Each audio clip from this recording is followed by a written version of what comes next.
Live from Harbor Station, it's the Vector Spaceman Show. Now here's your host, Vector Spaceman.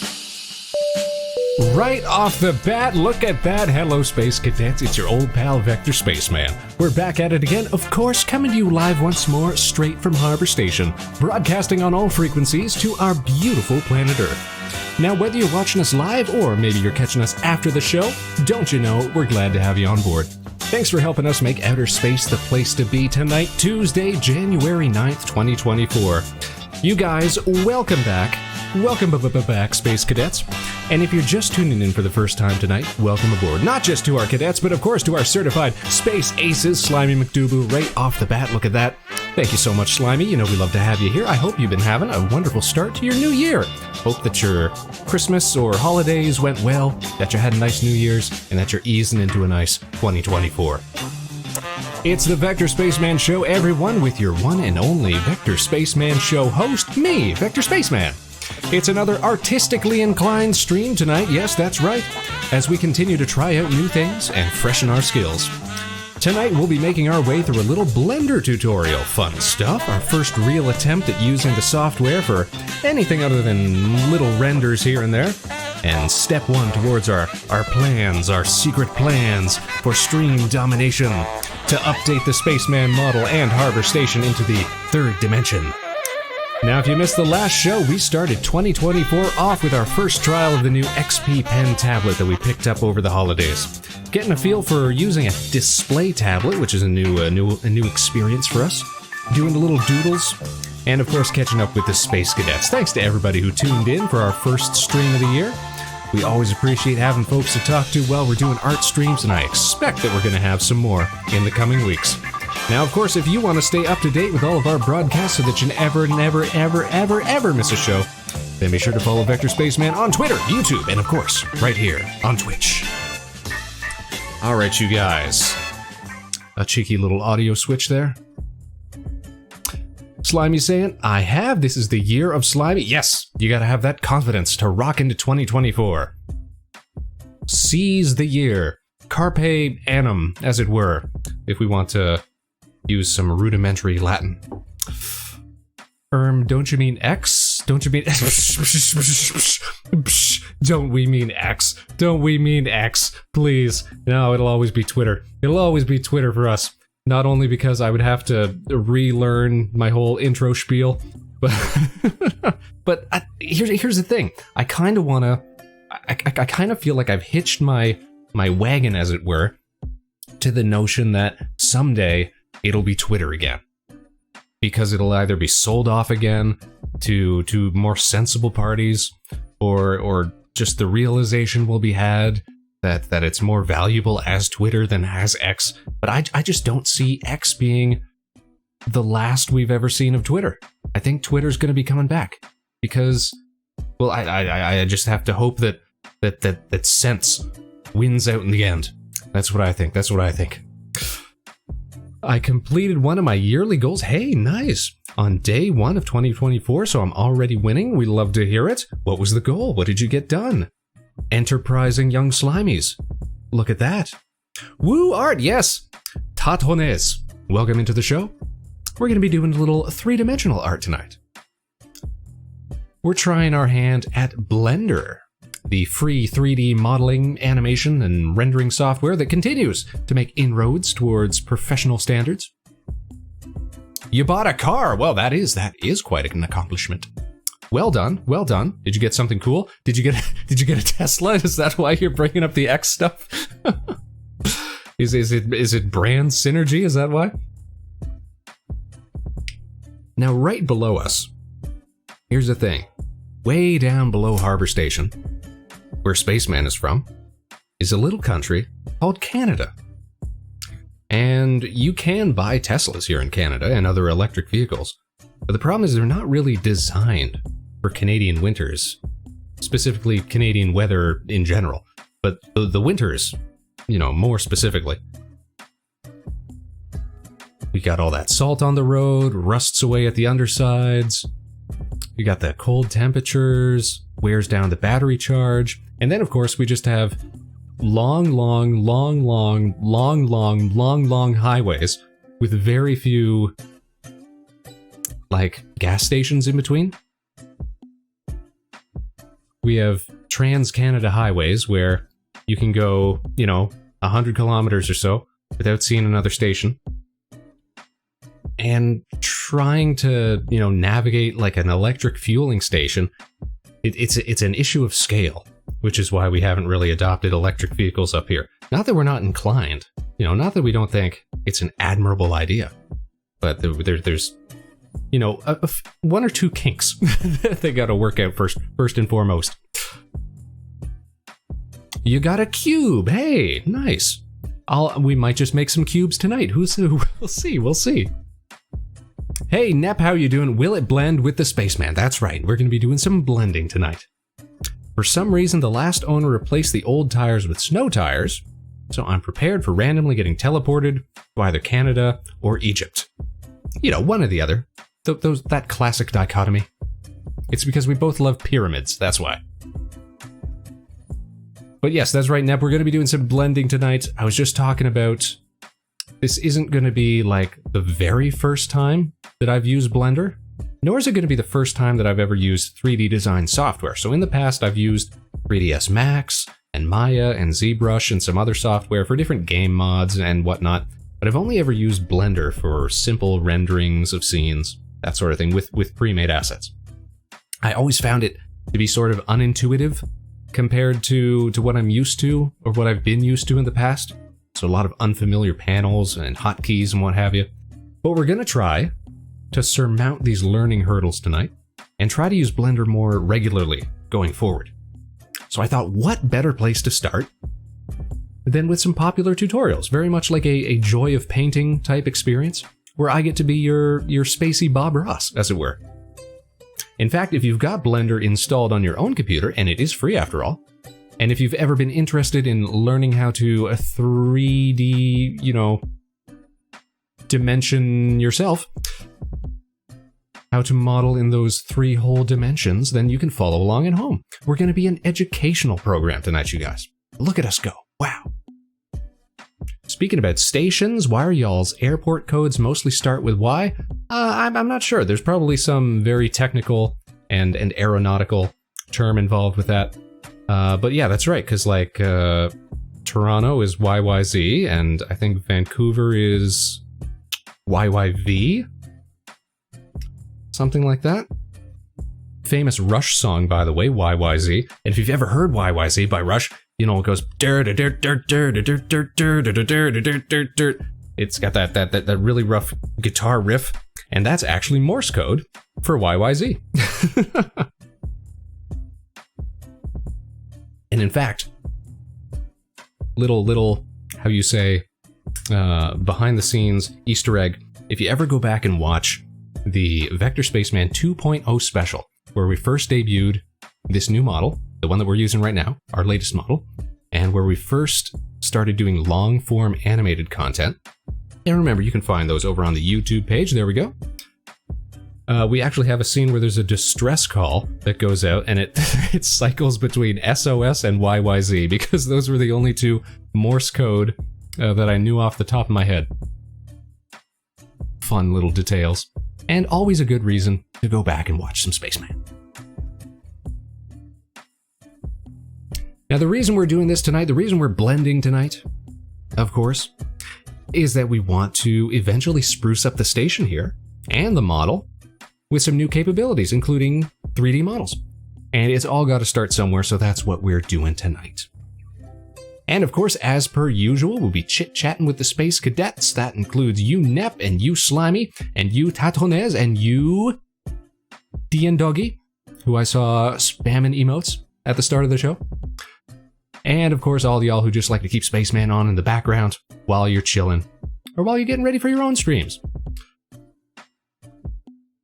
So let us know, how's your week been going? Did you do anything fun over the weekend? Have you got any experience in 3D modeling yourself? And if so, how do you feel about the Blender environment? Things to think about. Now, I'm very excited to learn a thing or two, so let's get into the main feature tonight. We're gonna put on our tablet hands. Hold on, check this out. Bada bing, bada bam, there we go. And we're gonna head on over to the big screen. Let's go. Whatcha? Look at that. A fresh new blender. Time to find out, will it blend indeed?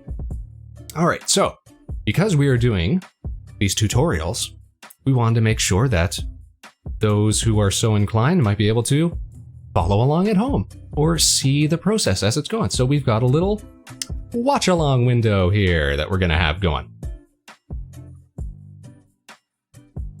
And there it is. So now I can see it, and now you guys can see it. Are you gonna add a blender pin to your jacket when you enter the next dimension? That might be a good idea. That might be a good idea. Let's go, Spaceman. Hey, Landcakes, how are you doing? Let's go indeed. We're gonna get into this, you guys. We gotta turn down the volume here of our BGM, turn up the computer volume, and let's take a look here. First of all, before we even get started, let's make sure I've got, bam, Blender open. Oh, hold on. Now this might be a bit of an issue. Oh, thanks for the cheers, Karen. Thank you so much. And thanks for the claps. All right, so I think I've encountered a slight issue. I'm going to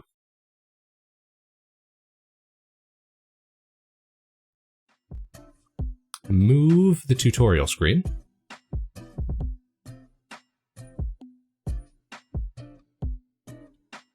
Oh no, do I need a whole third screen here, I wonder? But you know what? We can do that. We can do that now because we've got the display tablet. Hold on, let me go get that real quick. I'm gonna turn off my mic and I'm gonna zip out of the way. Hold on a sec, I'll be right back, you guys.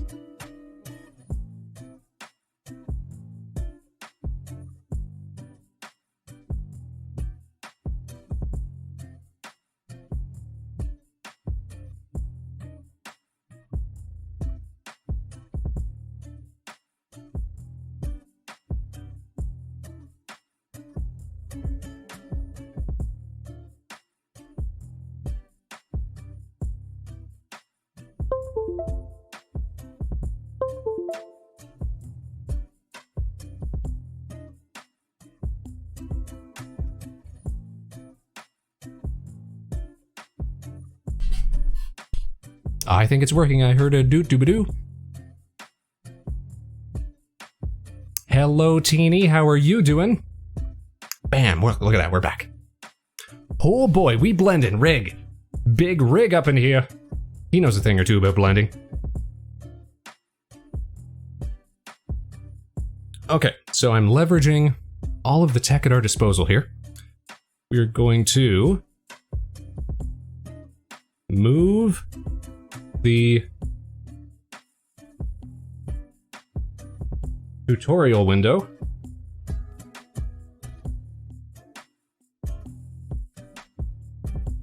to the display pad.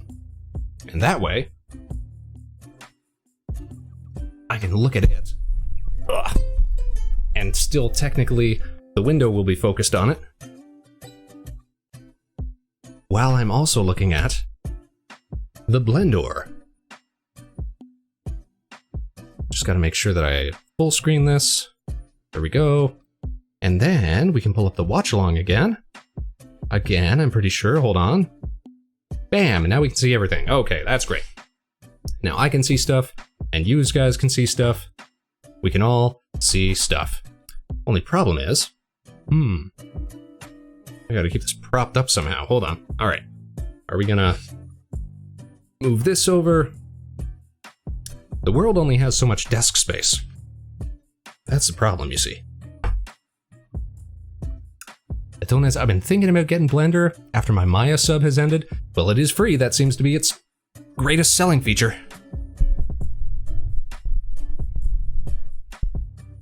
Maybe we'll all learn a thing or two today.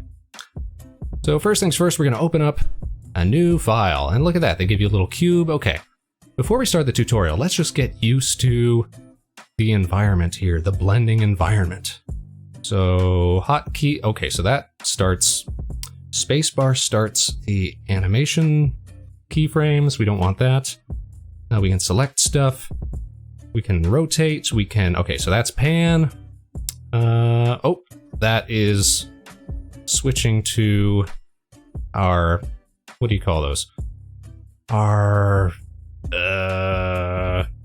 like the fixed viewpoints, what do you call those? Like cardinal viewpoints. Okay, but we can go back to free view. All right, that's control. Okay, so we got zoom built in, but we can probably also, zoom with the scroll wheel. Tutorials teach you all the hotkeys. Really? All the hotkeys? I doubt that. Because if there's one thing that sort of threw me off Blender back in the day, it was the amount of crazy hotkeys that they got going on. Okay, we can... Oh, I hate that. I hate that already.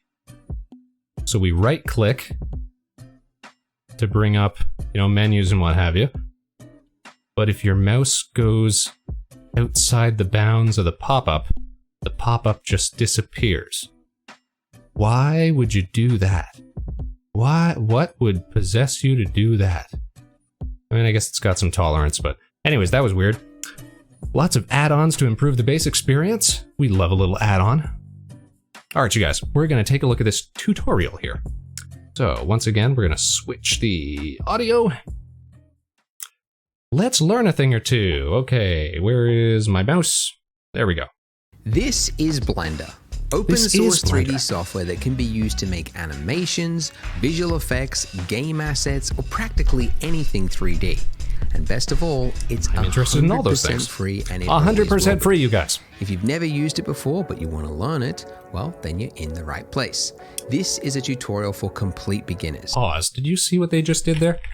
This is something that... Learn it, well... Like, I see people doing this kind of stuff. These, like, weighted vertex movements and stuff like that. That would have been a nightmare to do, like, back in 3ds Max when I was using it. Back in the day. Then you're in the right place. This is it just looks so smooth. It looks so clean. Beginners. I've been using Blender for 20 years, so I'm going to... 20 years? This guy's been using it for 20 years. So now I'm trying to...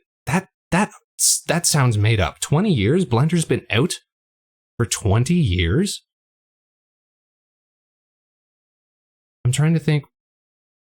So I first started using 3ds Max in, like, I think 2004 or 2005, something like that. So that's almost 20 years. Because I remember that was when Halo Custom Edition came out for the PC, and that's when I started first making mods. I'm going to show you how to use all of its core features, and by the end, 30 you'll years. finish with not only the confidence to start your own projects, but with your very own donut animation. And I know this looks complex, but I promise you it's achievable for a complete beginner. Complex I say donuts. That with confidence because many already have. This is actually the 4th version of this tutorial. I made the first donut tutorial back in 2016, and I've been remaking it every few years to keep up with Blender's development. In that time, millions of people, just like yourself, have gone from having never used 3D to successfully making their own donuts. One artist even snuck his into a little film called Everything Everywhere All at Once. Very clever. So if you're ready to take your first steps in 3D, hit the subscribe button and let's begin. First, go to Blender. This guy probably deserves a subscribe. He's doing good work. Rig saying also started in Max. Well done, Rig. Slimy, I was a toddler 20 years ago. Well, not to say how old Spaceman might have been 20 years ago. We could have been an overachieving, infant. Blender.org/download, or just click the link in the description. Then, obviously, you got to hit the big download button. Once downloaded on Windows, double click it and then just go through the install steps.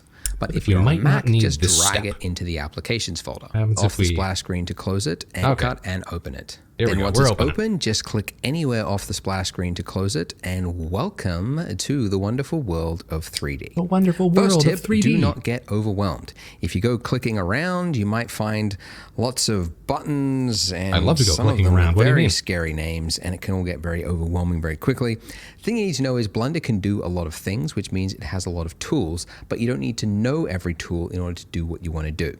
If you're familiar with the 80-20 rule, there's really only 20% of Blender Blender's features that you end up using 80% of the time.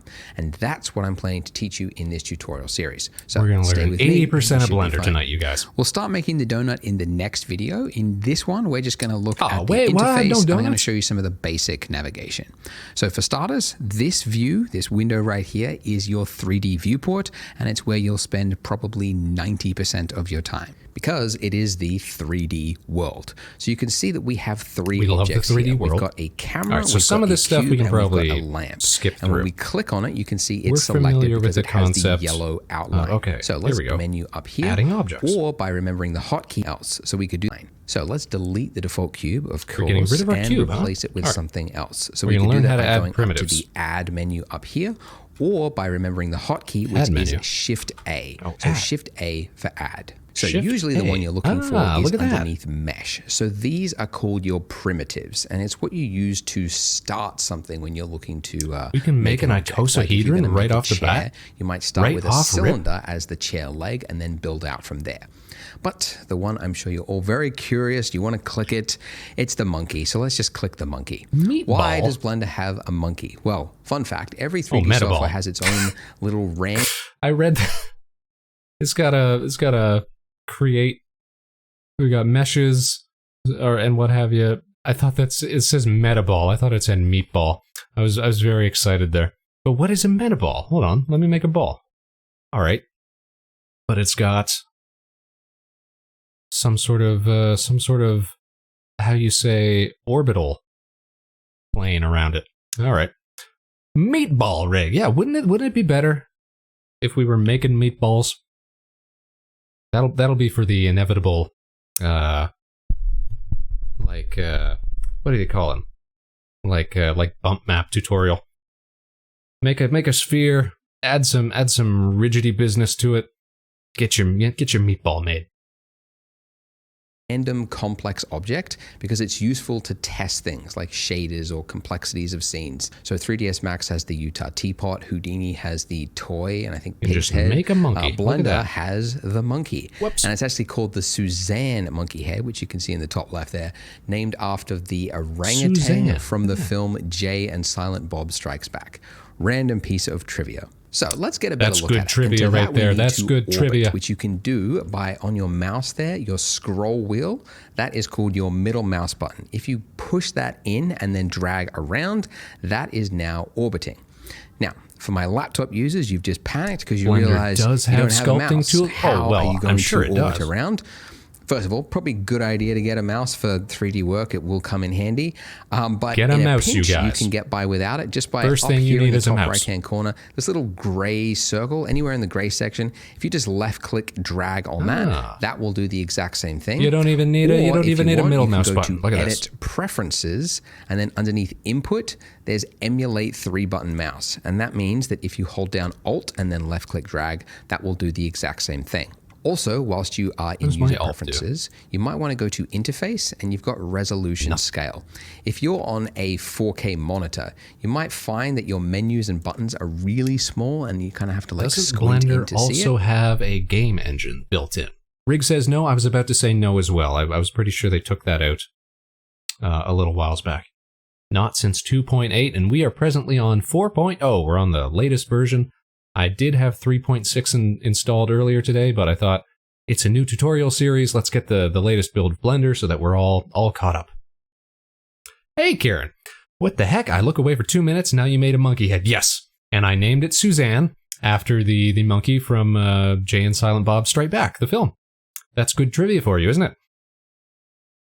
So personally, I like to keep my 4K monitor around about 1.5, but since this is a tutorial, I'll make it nice and big so you can see what I'm doing. Okay, so that's Nice and orbiting big, nice around and with the big. middle mouse button. If we want to zoom in, we can do that just by scrolling in and out. We could also do it by Thank you, going up to tutorial. the magnifying glass tool there, Right, so we knew and then that. just We figured left-click that out on our dragging own. and then moving the mouse back and forth.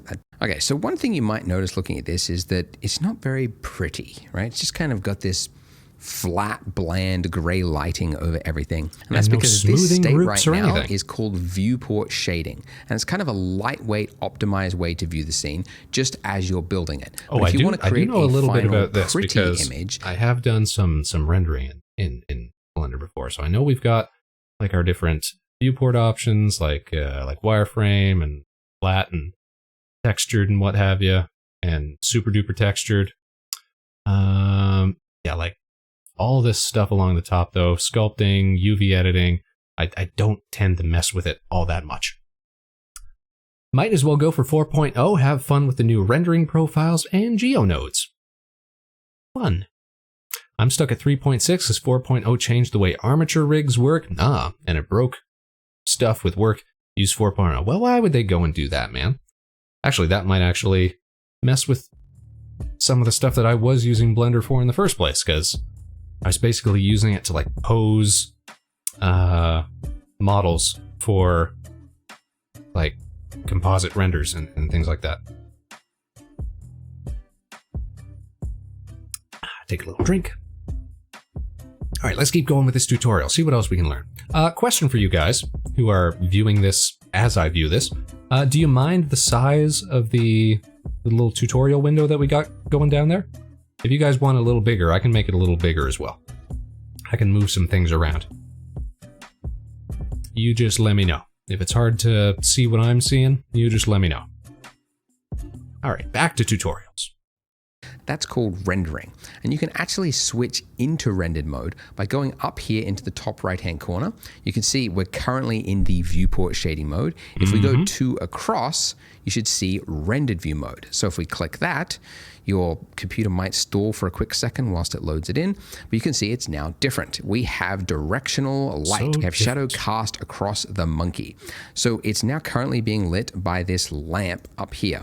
So if I wanted to, zoom in on that lamp there and just kind of like move it around, you can see it's kind of hard to focus on. Like it's always exactly not in the right view.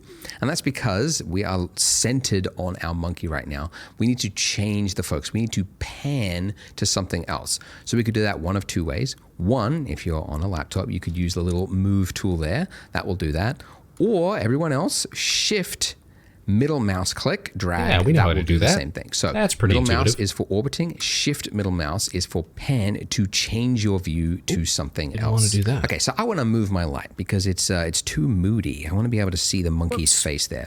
So to move an object, you could do it one of 2 ways. One, you could go over to the left-hand corner here, and you've got the move tool. When you click that, you can see that the selected object, the lamp, has this gizmo, it's called, with these axes on it. And if I just clicked and dragged on any of those arrows there, you can see I can move it along any of those axes. I can also just click on that white circle there, and that will just freehand drag it depending on my view. But it's kind of tedious. Every time you want to move something, you have to like go to that tool and then find the arrows and yada yada.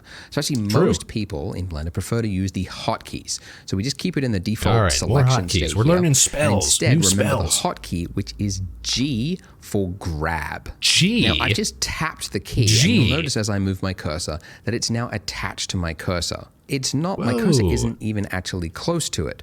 In fact, my cursor could be on the other side of the screen and I could tap G and it will move it. And at first this is kind of awkward. You're like, why is it working this way? But once you get used to it, you realize it's actually handy because you don't have to spend all this time like navigating your cursor to something. It's weird, but we just have to deal with it. Your cursor could be over here and then just tap it and you're moving it. So whilst you're in this move state, if you want to cancel a movement, you could do it one of 2 ways. You could just hit escape, right click, or you could right click. Okay, then so we if you figured want out the to secret. confirm a movement, like say I want to move my lamp here and I like the movement, I could just do a single left click.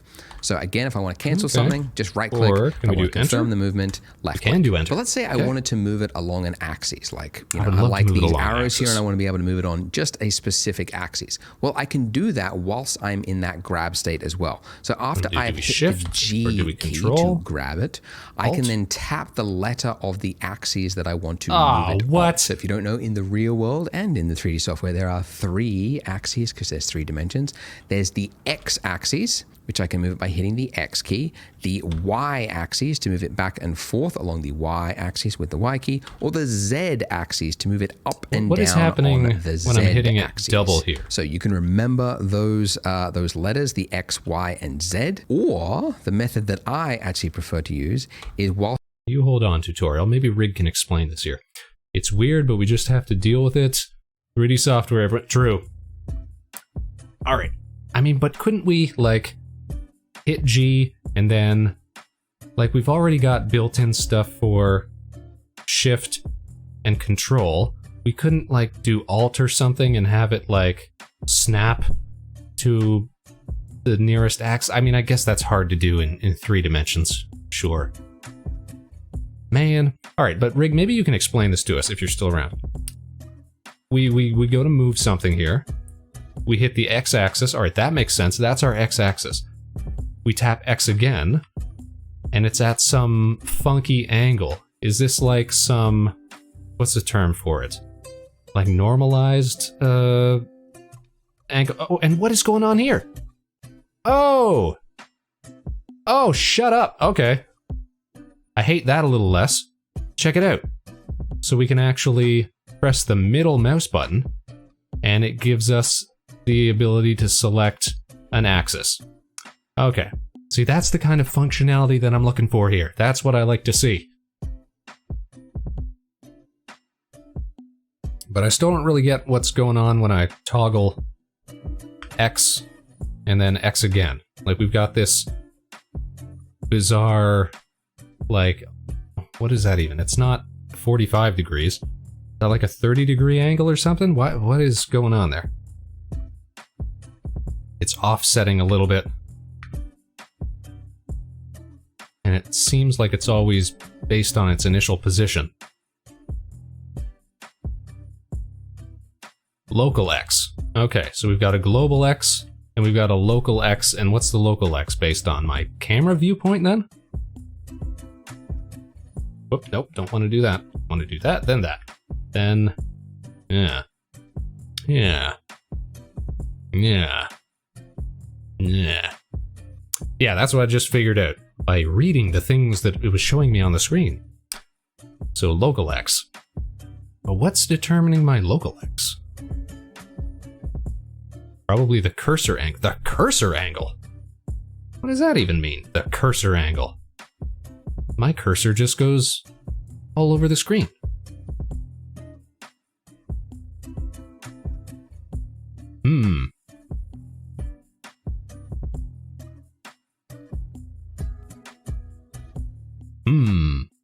The 3D cursor. We got a 3D cursor?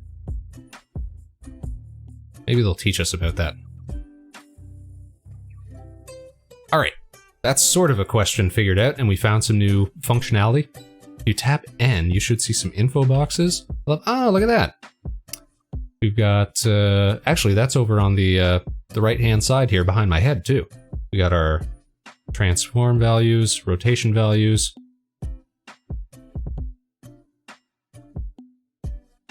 Okay, so well, look at that.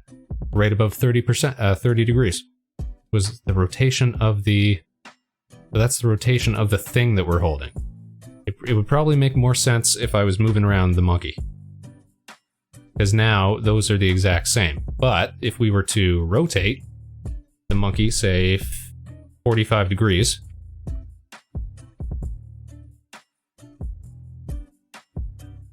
and then try the same stuff. So there's that. There. Oh, that didn't really work, did it? 45 degrees along Y. Okay. And then X and go back to 0. What is the rotation on these? Hold on. Z is You're telling me. Oh, okay, no, that might make sense. Man, what is X, Y, and Z? Like, changes between softwares, and it's so annoying. It's so annoying, Rig. I like Z being up, so I appreciate that. You can also press period on the numpad to focus a selection. Ah, that wasn't on the numpad. Hold on. Bam. We do a little zoom. We do a little zoom. Nice. Alright, but if we rotate it, and then we try to move it along the X, local X, that seems weird, but I get why it is the way that it is mathematically. But in order for our X movement axis to do that 45-degree offset, we have to rotate it on the Z axis. Okay, alright. I'm not going to fiddle with that too much, but I'm glad that we came to discover how it works, and what it was, and why it was doing the thing that it was doing. Especially with exporting stuff out, the axis can get funky. Well, yeah, it's like, what lunatic coming out of a math class, like, I get why they do it, because X is always your horizontal and Y is always your vertical, like on a graph, so they're like, oh, well, why don't we just keep having Y be up? But it's like, no, you're not thinking. It's not up. It's length, it's depth. And then you add another axis, Z, and that's up. Because it's a third dimension. It's a third dimension, you guys. And if you need it, I think it's 5 on the numpad that takes you to orthographic. Hey, look at that. We're playing Zomboid, you guys. Look at that. We're playing the original Sims. We got that ever so slightly offset view. Nice. So I'm guessing, yeah, 1, 2, 3, 4, 5, 6, 7, 8, 9. So they all correspond to different. Oh, so actually,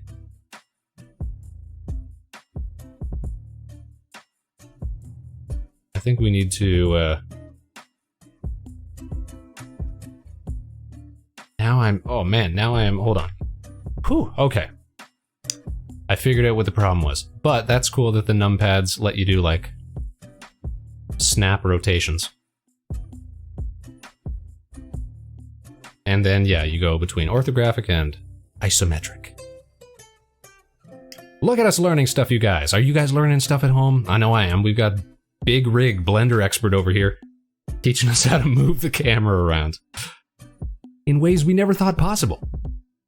Okay, back to the tutorial. Let's learn something new. Whilst you're in that G state, if you just hold down the middle mouse button. Oh, they were 2 seconds away from explaining it to us. Gray line that pulls out from the center, and then if you just drag out and move around, it will snap it to the nearest axis, which again is maybe an odd way to work, but it's actually really handy. That's actually a really handy thing to have. Of the letter and locate it on Thank your you so keyboard. much, tutorial. I'm sorry I doubted you. And then middle mouse drag out, and then just find that exact axis that I'm looking for. I mean, this guy's been making the same tutorial for, what, 20 years? Exactly where I want it. By the way, if you're finding it hard to remember all of the keyboard shortcuts that I've mentioned, I've actually put together a PDF, a cheat sheet of Blender's most common hotkeys, and you can download that by clicking the link in the description. That seems like a lot. Print it out, or you could just have it on a separate monitor while you work.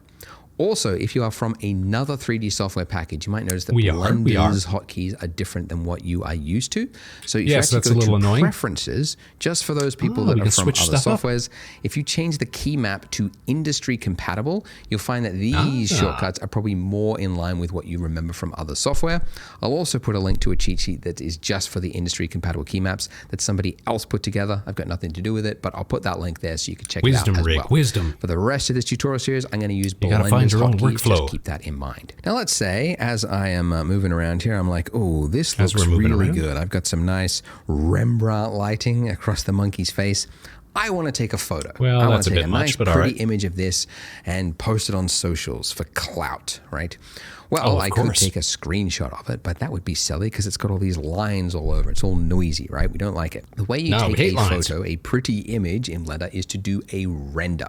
So you could do that one of two ways, by going up to render and hitting render image, or remembering the hotkey, which says next to it F12. F12. Oh, hold on. Got ads in my tutorial. Hold on, give it a sec. Should power through that. Here we go.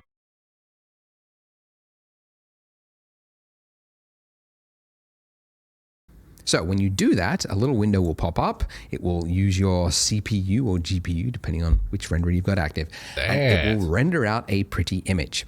And from here, you could go image and then save as, and that'll save it as a PNG or whatever, wherever you want to save it. But you might notice looking at this that this is actually a different view than what we have here, right? So here I've got a nice view from of the monkey's camera, face, isn't it? but there is a different view. And the reason for that is when you do a render, it's not rendering from the view that you're looking at currently. It's always going to render from the point of view of the camera. So this is our camera over here, and it's looking. So there's no, it's always going to render from the camera? There's no render from viewpoint?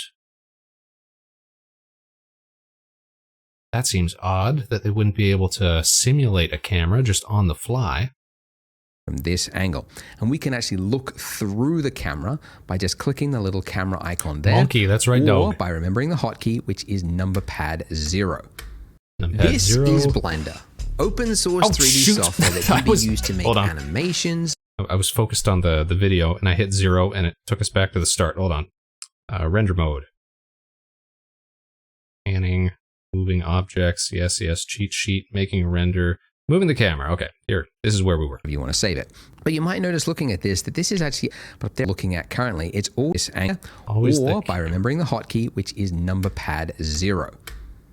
Okay, so that takes us there. How do we move the camera? Well, excellent question. A little awkward, maybe a little different to other software packages. But you're supposed to why would it be simple? G to move it, and then like middle mouse to zoom in and out, and then if you want to like move it along an axis, I guess G and then X. You could do that, but actually what a lot of users prefer, especially those from other software packages, is if you've got your camera selected, which by the way, I haven't mentioned this, but up here, this is your outliner. It's kind of an inventory of every item that you've got in your scene. Okay, so with the camera there selected, if I hit N is to bring up the properties, N for properties for whatever reason. And so then go to view.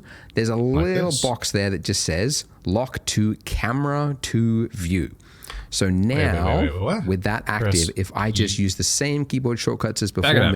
Back it up, geek. Say that again. There's a little box there that just says, and then go to view. There's a little box there that just says lock to camera to view. So now, with that active, if I just use the same keyboard shortcuts as before, middle mouse button to orbit around, shift middle mouse to drag it, you can see that the camera is moving with it. So essentially the view, I can set it up exactly as I want, then hit N again, and then I can disable that. Oh, geez, and then now as I pull out, you can see that the camera will stay exactly where it was, and I could do a lovely, pretty render. But this is too simple. If we post this on the internet, people are bound to make fun of us. Imagine that. Well, we could give it some color, right? Tricky, so with our monkey head selected, we can go over to here to the properties. So this properties section is where you might spend the other, I don't know, another 5 to 8%. I'm not getting too exact there. You might spend easier. I'm finding it easier. Okay, like to move the camera's rotation with the mouse, but to actually move its positioning with these fields here, just because it's so much faster. Like when I try to pan it with just the mouse, it's super slow. I wonder if there's a way to speed that up, or otherwise I'd probably just keep using these. Okay, but that is cool. We can zoom way out, way in. To a point. We can't get too close, it looks like. But you know what? It's not that we're getting too close, it's that we're zooming too much.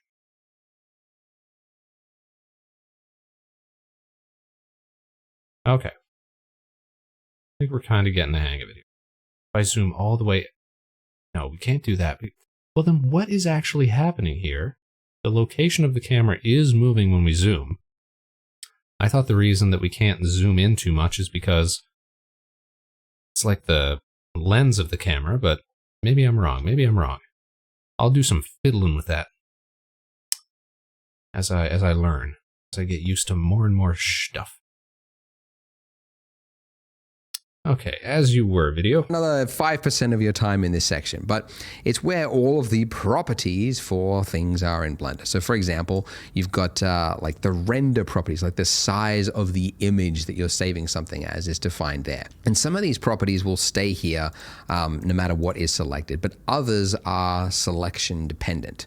So you can see actually if I click the camera there, you can see I get a little camera tab at the bottom there. But if I select my monkey, you'll see the camera tab disappears. But instead I have some other ones that appear. So one that we might want to change is underneath material, and this will enable us to add a material. Let's put some skin on this ape to something else, essentially. So underneath here where it's got new, I'm just going to hit new. And then you've got a bunch of options, very confusing. Ooh, IOR, subsurface. Again, don't worry about it. We'll get to all of that later on. The one that defines the color is the base color. So if I do a single left click on that white box there, I can then change this color to whatever I want. I could make it an odd, creepy, skin-toned monkey head. Oh, right? Yeah, that's what you want to say. Like that. That's what you want to see. And do a render. Okay, so hey, all right, it's better, but still it's too simple. I think people will think we haven't put enough effort into this masterpiece. So let's add another object. Groups or anything? Let's give the monkey a hat. So if we want to add another object, how do we do it? Well, we could go to the add menu, like I mentioned before, or the hotkey Shift A. Right. Add. So what sort of hat do we want to add?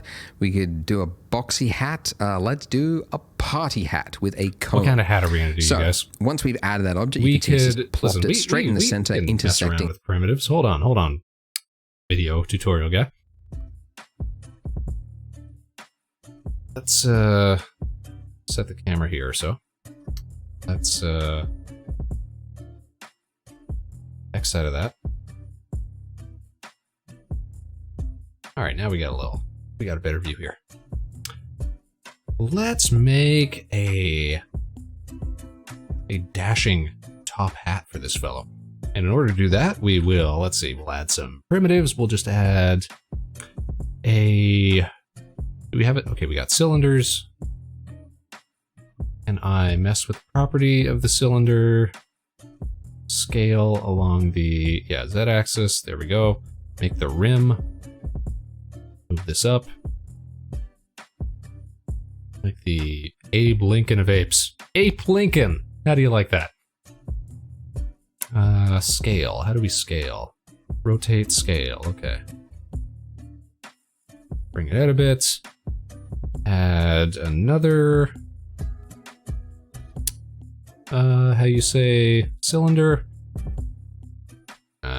Press G to move it up.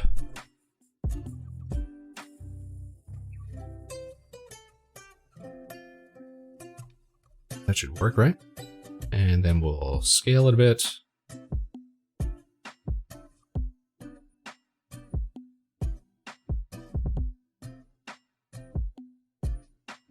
Then we just gotta move it back down into place. There we go. 80 billion years ago. President Ape Lincoln. And let's see, how about we apply some materials to the hat? We'll just do a dark, there we go. And we should be able to drag that onto our other cylinder, yeah? Can we not? Up there we go, we can apply existing materials. And how does that look on render? All right, we're not in view, so. There we go. And what happened to our view, camera to view? There we go.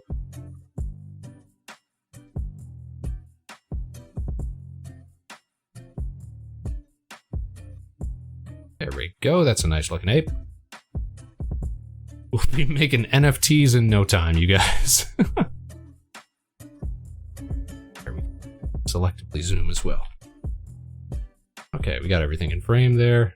That's, oh, hold on, we don't, do we? Kind of cut off there, it kind of shears. Oh, but that's just because of the angle. That is actually how it looks. Okay. Okay, yep, that's looking about right. But again, we're not smoothing anything, so I'm hoping they're going to teach us how to use smoothing groups. Okay, back to you, video. Our monkey. So we need to move it. We can move it and we could grab it with the G way key. ahead of So you, way it's now ahead of moving you. it just on our cursor there. I don't want to move it just freehand though, because I like the position, but I just want to move it up. So I'm going to hit Z to move it along the Z axis. Right, I like it there. So once I like the placement, I'm just going to do a single left click. Okay, great. But too big. Oh, so see, so we they're can going to learn teach us another how to tool, which is scale. So we could go to the scale tool there, and then we get this familiar little axes there. But again, most people prefer to remember the hotkey, which for scale is just S. So S to scale. So Rig coming in here with concepts like auto smooth, like we've never heard of auto smoothing. I just don't know how to do it. I gotta wait for the tutorial to tell me.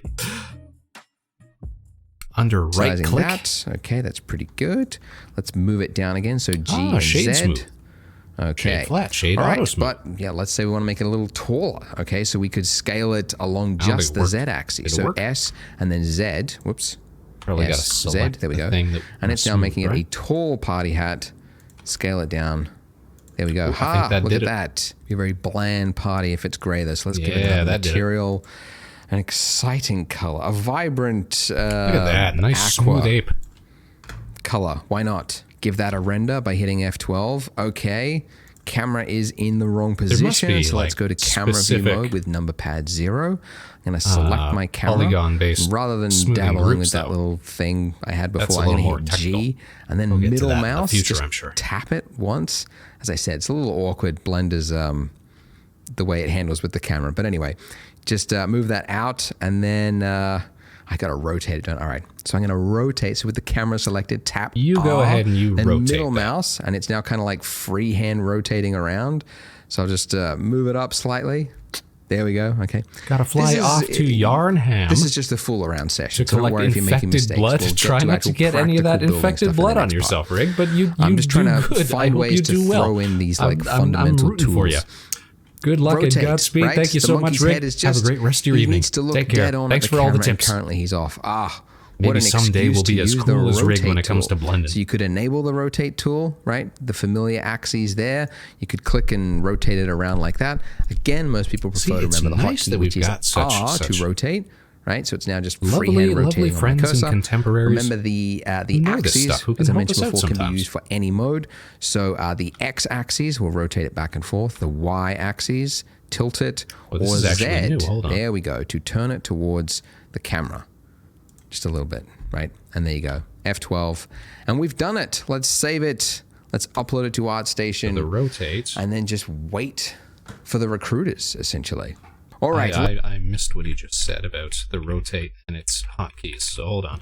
I was too busy talking to Rig. This is just a fool around session, so don't worry if you're making mistakes. We'll get to actual practical building stuff in the next part. I'm just trying to find ways to throw in these like fundamental tools. Rotate, right? The monkey's head is just, he needs to look dead on at the camera and currently he's off. What an excuse to use the rotate tool. So you could enable the rotate tool, right? The familiar axes there. You could click and rotate it around like that. Again, most people prefer to remember the hotkey, which is R to rotate, right? So it's now just freehand rotating on my cursor. Remember the axes, as I mentioned before, can be used for any mode. So the X axis will rotate it back and forth. The Y axis, tilt it, or Z. I missed that again because I got caught up here. Y is, okay, that works. So interesting. All right, so I can't just press a G and have it switch to this move key. Oh, sorry. Shortcut. Shift spacebar. Oh, and it brings up options. But I can't just hit G and have it switch to the move tool and then I can start moving stuff around. I have to select something, then hit G, or R in this case.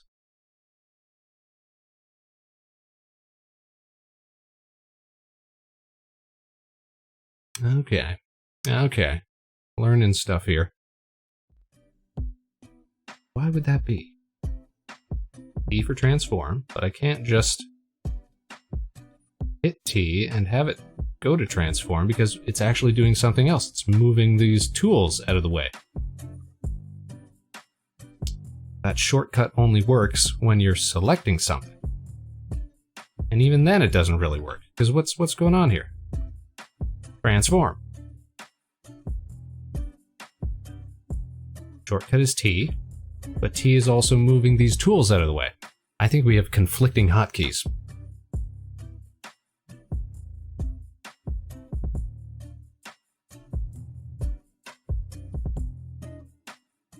Not very cool. Blender. You got too many hotkeys. They're overlapping with one another. Okay, let's try to listen to what this guy was saying about rotate for the third time, because I keep getting distracted. The axes, as I mentioned before, can be used for any mode. So the x-axis will rotate it back and forth. Right, so it's now just rotate tool, right? The familiar axes there. You could click and rotate it around like that. Again, most people prefer to remember the hotkey, which is R to rotate, right? So it's now just freehand rotating on my cursor. Remember the axes, as I mentioned before, can be used for any mode. So the x-axis will rotate it back and forth. The y-axis, tilt it, or Z, there we go, to turn it towards the camera. Just a little bit, right? And there you go, F12. And we've done it. Let's save it. Figured it out. Let's upload it to ArtStation and then just wait for the recruiters, essentially. All right, let's start a new scene so that we can get ready for part 2, where we're going to actually start building our donut. Donuts, that's what we're here for. More core features of Blender. So click here, and I will see you in part 2. Get out of here, ape. Done with you. Done with you. On to part 2, basic modeling.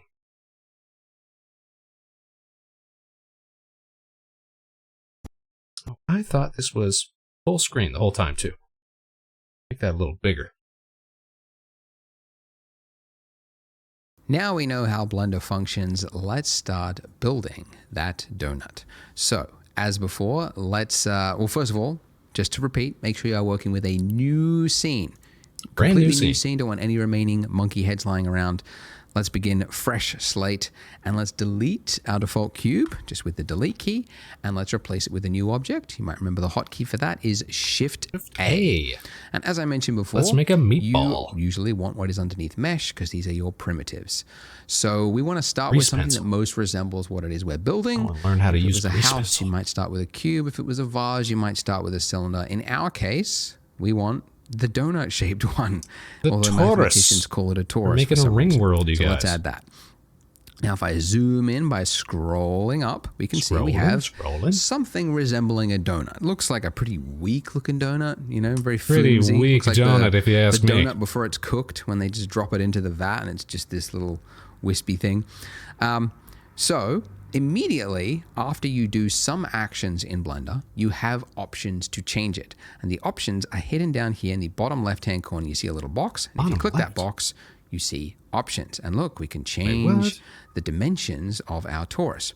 Now, something to note is that these options in Blender only appear immediately after you have done that action. If you do another action, like say deselect your torus by mistake, it's gone. Right? Because Blender has assumed you have moved on. You've accepted the state of your donut. That sucks. And this is the one you want, right?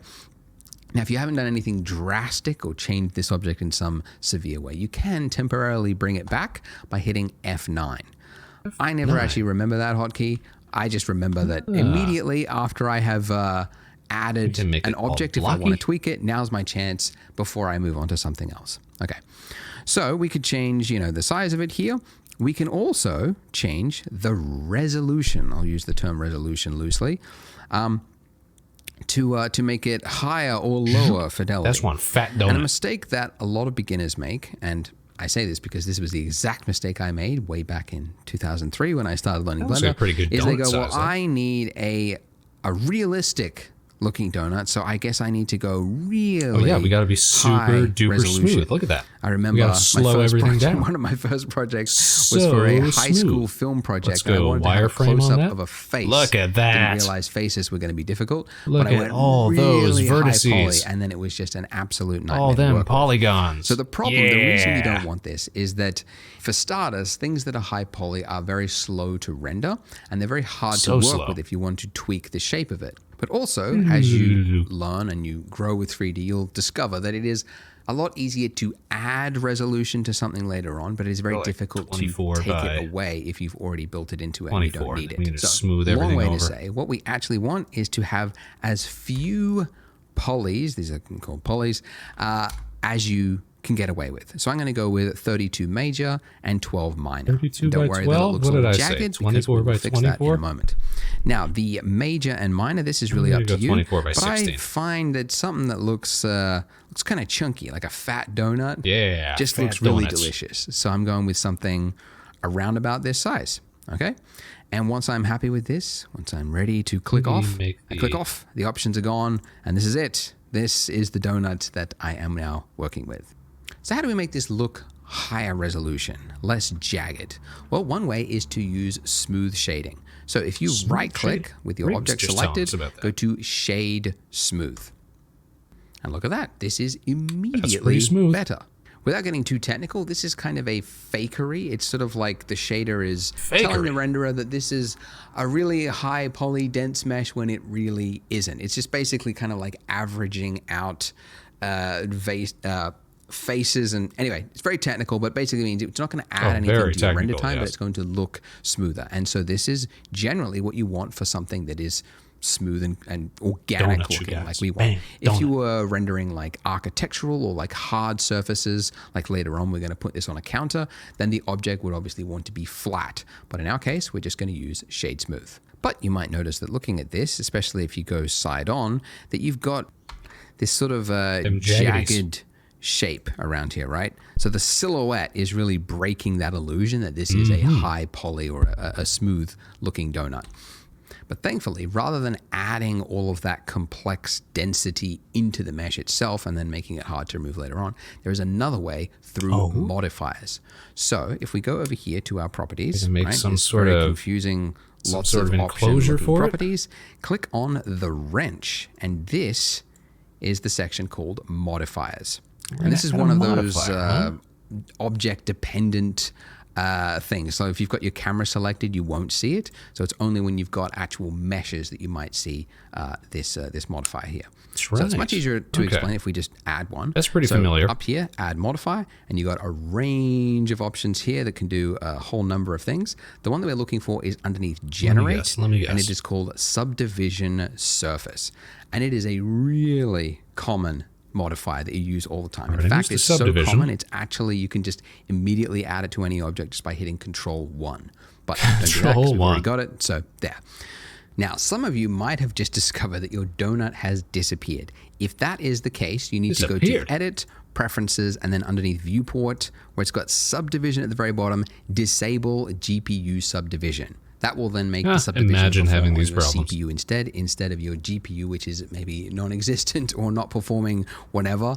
But disable that and it should appear. But if it's already working for you, don't disable it. Keep it going because GPU will be faster. And real time. So what exactly is this doing? Well, it's this is a good feature because I can disable these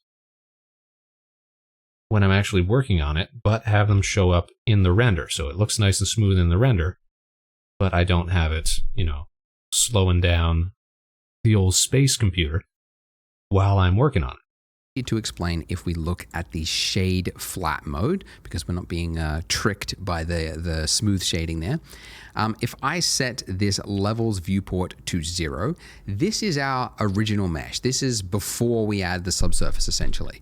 When we increase this, you can see that it is adding resolution to our mesh. And the more I increase this viewport levels here, the finer and finer that detail becomes. So to explain it, because this is such a very, very common modifier, it's kind of important to understand how it's working. You can see that this is these squares here. These are called faces, by the way. And for each one of these faces here, as I add a level, you can see it's becoming 4 faces, right? And then now if I zoomed in on this one face here, if I do another level, that's now become 4 faces. And then if I zoom in again, it's now become 4 faces. So it's exponentially adding detail. And you might also know that it is smoothing it out as well. Like this jagged edge that we've got here, you can see now becomes smoother. So to quickly visualize that, if I just draw it, like imagine you've got like a 90-degree corner, right? Like this. It's not showing. If you add a subsurf modifier, what it's going to do is it's going to add a point here, right? Because this is the extra detail. It's also going to take that point there and it's going to average it out. It's going to average it out between these points. And it's going to create another one there and another one there. So you go then from having that really hard corner there to having something that looks a lot smoother. So it's going to take a point and it's also going to change it to make it look smoother, generally speaking. So there we go. It's a good so now trick as I tutorial. increase this, you can see it's getting smoother and smoother. Now, the reason there are 2 options here, you've got levels viewport and levels render. So reminder, this gray area that we operate in is called our viewport. The render is the pretty version. So as an example, you can see if I just turn it off for the viewport, it looks very jagged. But then for my render, if I increase that to 3, if I do my render, which you could go up there, and render image, or remember the hotkey F12, you can see that that donut is now smooth, but I go back and you can see it's jagged. So the viewport, you want to generally keep it lightweight, and then the render time, that's where you want to get a really nice looking pretty image. So you want to often have 2 different levels. You want it to look in our case, though, I don't really think we need to go beyond 1, even for our final pretty image, because this with shade smoothing turned on is good enough. And we're going to be adding more to the scene later on, so we don't want to make it too complex. So this is actually pretty good. Okay, pretty good. So pretty we good. have a perfect donut. And that's the problem. It's too perfect. You could spend decades trying to develop a machine in the real world that made a donut this perfect, and you never would. This is so mathematically precise that the eye will always see this as looking fake. So that's actually a problem you learn pretty quickly in 3D, that things that are too perfect just look fake. So you have to spend time making things look misshapen and adding variation. What should we add to our donut, you guys? Real world, because your eye How should we make it expects look to see more it. real? So how do we do that? How do we make this donut look a little more lumpy and interesting? I do that by changing the mesh itself. So this mode that we are in right now, where we can click on different objects, is called object mode. And I know that because in the top left-hand corner, you can see we are in object mode. But if I click the drop down, you can see I get a number of other options here. And these options, again, will change depending on the object you've got selected. If I've got a lamp, my little light there selected, you can see I've only got object mode. My camera, I've only got object mode. But a mesh will give you extra options here. So let's enter into edit mode. Ooh. Right. Now, you can see our mesh, our object has become something that looks weird. It's got a bunch of points on it with lines and very technical. Well, that's because this is actually what the mesh is made up of. Right now These little points here, which you can click on just by selecting, are called your vertices. The singular term is called vertex. I never say that. I like to just call all of them vertices, regardless of whether it's 1 or 2, just because you always get some comments that go, subdivision. Actually, it's called vertex if it is singular.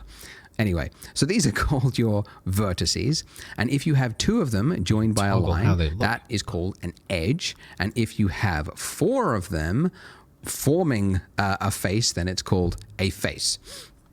So with these, I can quickly change the shape of my object by using the same hotkeys as before. And if I want to move this, then I would simply tap G, right? And you can see it's now attached to my cursor. And then if I want to confirm its movement, I just do a single left click, and there it is. Now, if I go back into object mode, we can also select like that. You can see that my mesh has changed. Okay. And by the way, the hotkey for jumping in and out of object and edit mode is just tab. Okay. So you can see it's just toggling between those 2 modes because it's so common that you want to just quickly change things that it's just easily accessible by that. Now, this is okay, right? But you can see it's like, it's got like some artifacting. It's like, it's not the greatest lump. right? So how do we make it look a little more natural? Well, I mean, you could, you move one, drag it out, okay, click, and then I move, the next one next to it, right? I'll move that out, and then I'll move this one out a little bit, and then surely there must be a better way. And it's like, okay, well now I've got the thing, but it took me like 5 actions. Ridiculous, right? No one wants to do that. No one's got time for that. Who's got time? Thankfully, there is a tool in Blender just for this, and it's called proportional editing, and you can enable it up there in your toolbar. So if you enable that, now if I hit G and I move it out, you will see I get a little ring around my cursor there. And that is now changing the mesh around it. Now, a lot of people in my previous tutorials were like, I don't see what's going on. You have to have something selected first. And then when you hit G, you will see that. Oh yeah, look at that. That little circle of influence.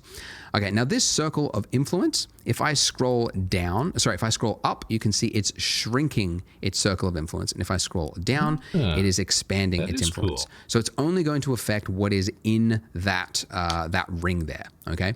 Now, I'm very excited by this prospect, you guys, because this is something that seems like it will work very well, very, very well with the display tablet that we've picked up recently. Being able to make edits, not with the mouse, but with the pen. That's going to feel a little more natural. Almost like sculpting. Very, very ZBrush-esque. Take a little drink. Hope you guys are having a good night. Is anybody actually following along? Is anybody actually trying this themselves? If not, thanks for sticking around, at least listening to Spaceman as he learns a thing or two. If you got any ideas on how we can decorate this donut, you let me know. All right, back to tutorial. If you are on, if you don't have a mouse with a scroll wheel, you can also change the influence by using page up and page down. Okay. And if you don't have page up or page down because you're on a Mac keyboard, then what you would have to do is go to key map and then change your page up and page down to something else, just so that if you don't have it, you gotta fix it yourself. Figure it out. Get a mouse with a scroll wheel. I think they're 50 cents or just in the nearest landfill somewhere.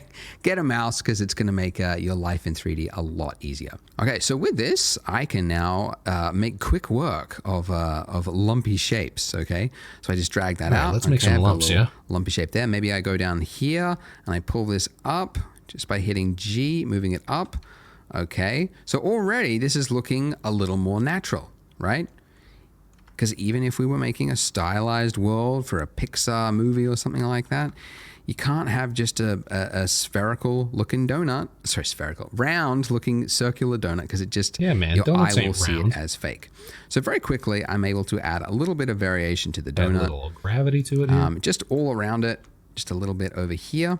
And you can see that I am some randomization, just changing my circle of influence depending on what size of a lump I want to make. So if I just want to make like a little bit that sticks out, I can make a small circle just by scrolling up. It's a little more like lumpy than I'd like around some You just want to do that until you get something that looks a little more natural. I might want to make the inner part as well. Maybe just drag that in with a smaller circle. And that's pretty good. Let's just have a look from the top. I might actually just drag that out and make it a little bit more. Oh, video ad. Let it figure itself out there.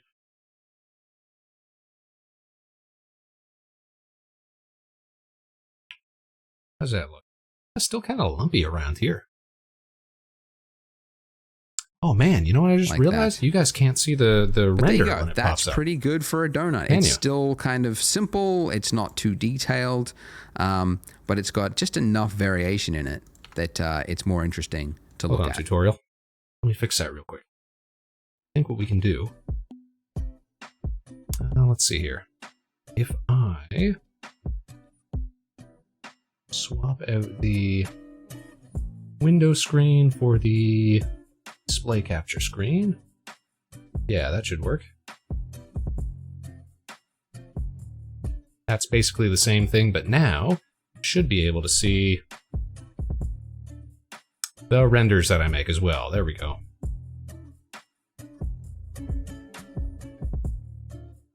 Problem is over here.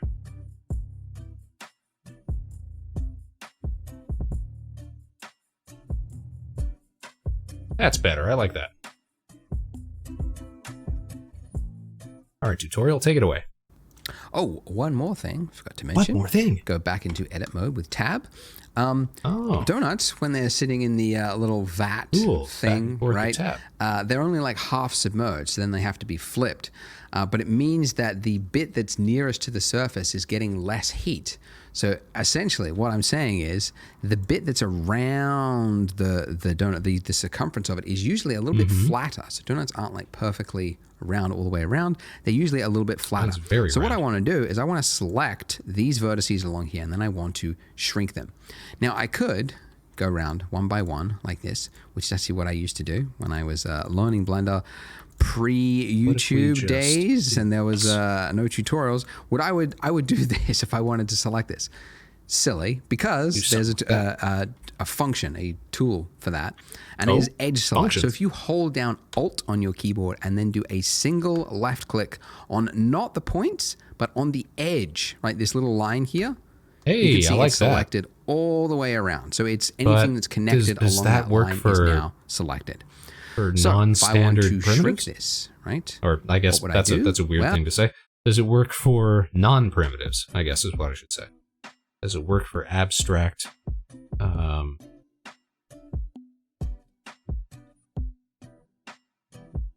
objects, meshes? It's not grabbing the interior. It's just anything connected along an edge, like by the axis that we're clicking? Is that what it is? Kinda seems like that's what it is.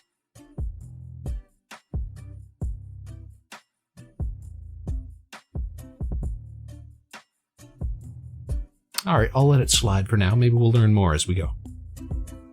I mean, yeah, you could like move it around, right? We want to shrink it. We want to change the scale of it. So we would use the hotkey S for scale. So S, and I'm going to scale that in. And I actually don't want proportional editing. So I'm going to turn that off and now scale in and just make it a little bit flatter.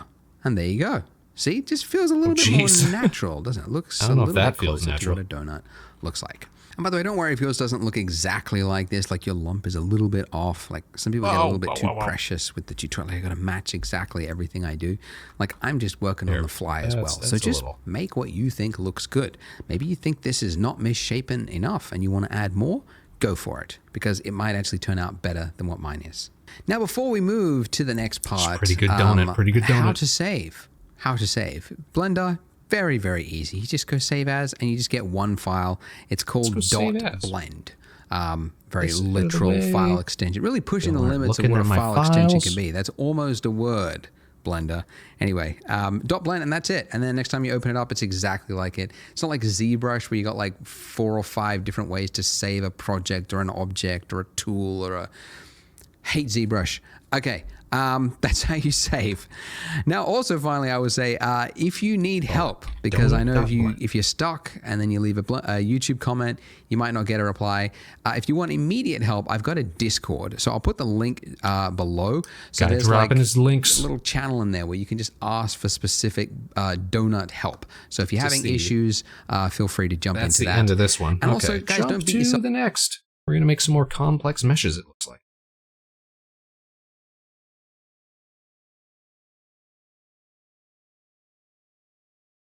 Once we struggle past the ads here.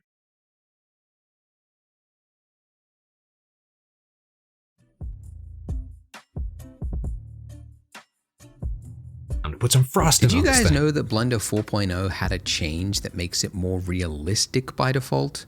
Or that there's a new technology that is going to expand the uses for 3D exponentially? I did not know that. If you were on my free newsletter called This Week in 3D. It's an email from me once a week with 3 to 5 things that I found interesting that week from the world of 3D.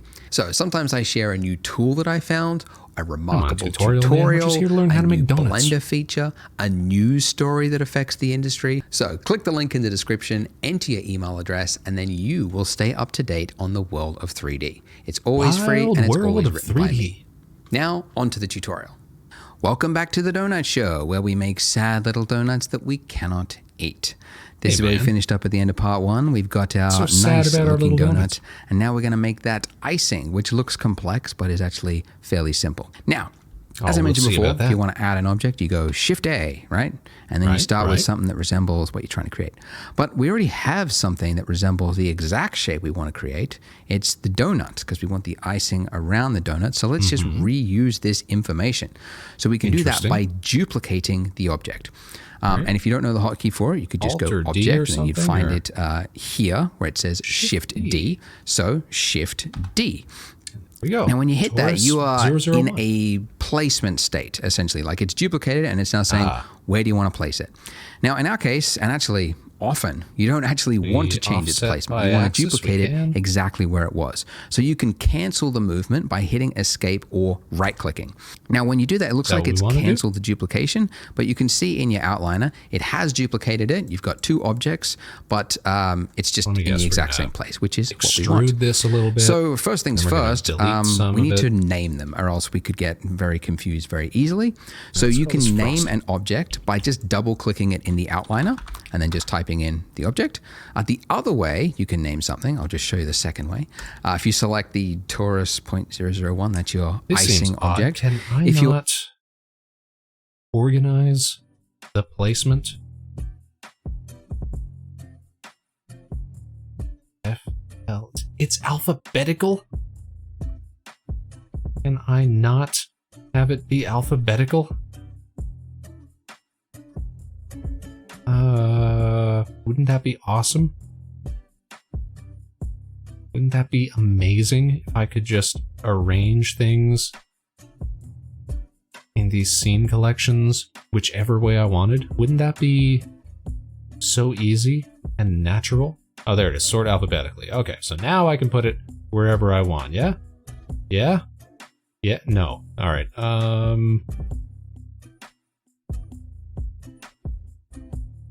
filter, sync selection,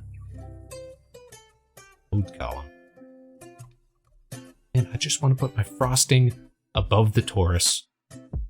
Is that such a hard ask? Man. Alright, I'll figure out how that works on my own time. You're in the 3D view where your cursor, is over the 3D viewport. If you hit F2, that's another very quick way that you can name something without having to go up to the outliner to find your object. So with our icing object selected, let's go into edit mode by hitting Tab. So we want the icing on the top, which means this bottom half of our mesh here is redundant. Don't need it. Oh, so we want to delete it. So if we just dragged over the bottom here, you can see it looks like we've selected the bottom half of our donut, but if you were to move around, you would see, oh, we haven't actually. It's only selected, annoyingly, what is facing the camera. Where there's a mesh, it's not gone through the mesh. A lot of users find this annoying. I agree. Sometimes it seems like that would be the more default one that would make more sense, but anyway, don't want to argue. So if you want to select through a mesh, you can go up to here in your top navigation, toggle X-ray. If you turn that on, it's going to enable you to see through the mesh. And now, when I drag over it, you can see that I have selected all through the mesh as I move around it. By the way, you might find it like when you're in this state, it's kind of hard to select. Like it's easy to kind of accidentally select what is above it, and depending on what you've got at your end, that might have happened already.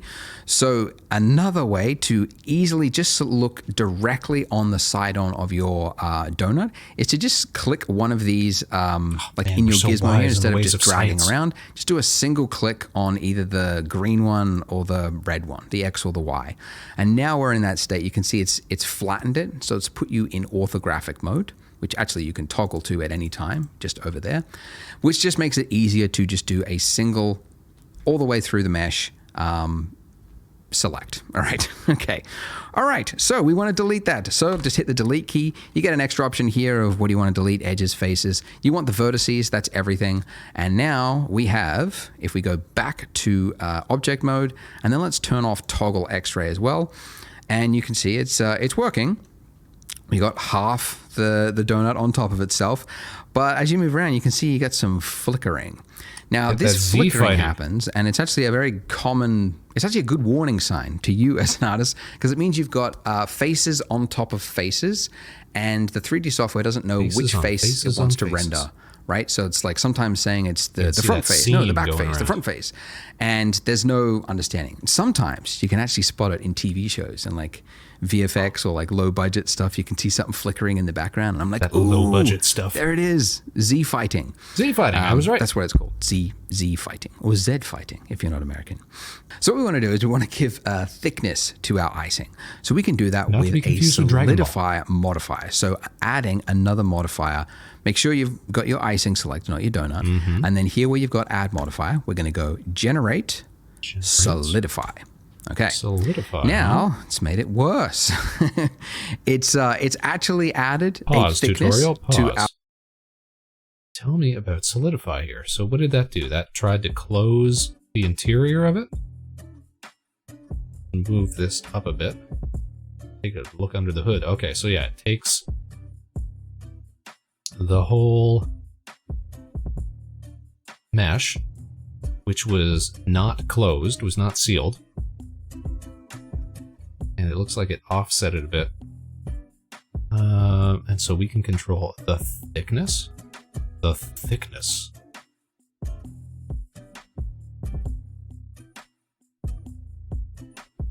We can control the offset. Interesting. Very cool. I'm sure Tutorial's about to tell us more about that. Our mesh there, but it's actually done it the wrong way. So it's with the normals. Yeah, what is it? It's trying to put the extra bit inside the donut. So we can change that by just changing the offset here in the solidifier settings. Just drag that all the way to 1. Some of you might have actually found that it was correct before, just depending on which way your normals were. If that's the case, keep it at -1, but everyone else keep it at 1. We just want to make sure it's actually outside. At like 2, okay. Maybe. I also, let's just increase the thickness a little bit too. Let's go, 0.025. That looks pretty good. That's what we wanted. And great. We've got what looks like a yarmulke on our donut. A perfectly straight edge little hat for our donut. Just a little So hat. let's make this look too more much like frosting. icing. So the edge is wavy all the way around. So to do this is where we get into the fancy, finger magic. Fancy dancy stuff. Typing lots of keys. Anyway, go into edit mode, and we can see straight away that we can't see the mesh, and that's because the solidify modifier is obstructing our view. So these little boxes here, as I mentioned before, like this is to hide it from viewport. But if you want to just hide it from your edit mode, which is the state that we are in right now, the box next to it is the one that you uncheck, which means in object mode, when you're tabbed in object mode, you can still see it, but edit mode, it's it's temporarily hidden for you. So if I was to select one of these points here and move it down, you can see that it's working, but it would be, again, a lot of effort to go round and round and do these one by one. So we want to use that old familiar proportional fall-off tool again. So proportional editing on, and now as I move it down, let's just lower the slider way down here, and then let's pull this down.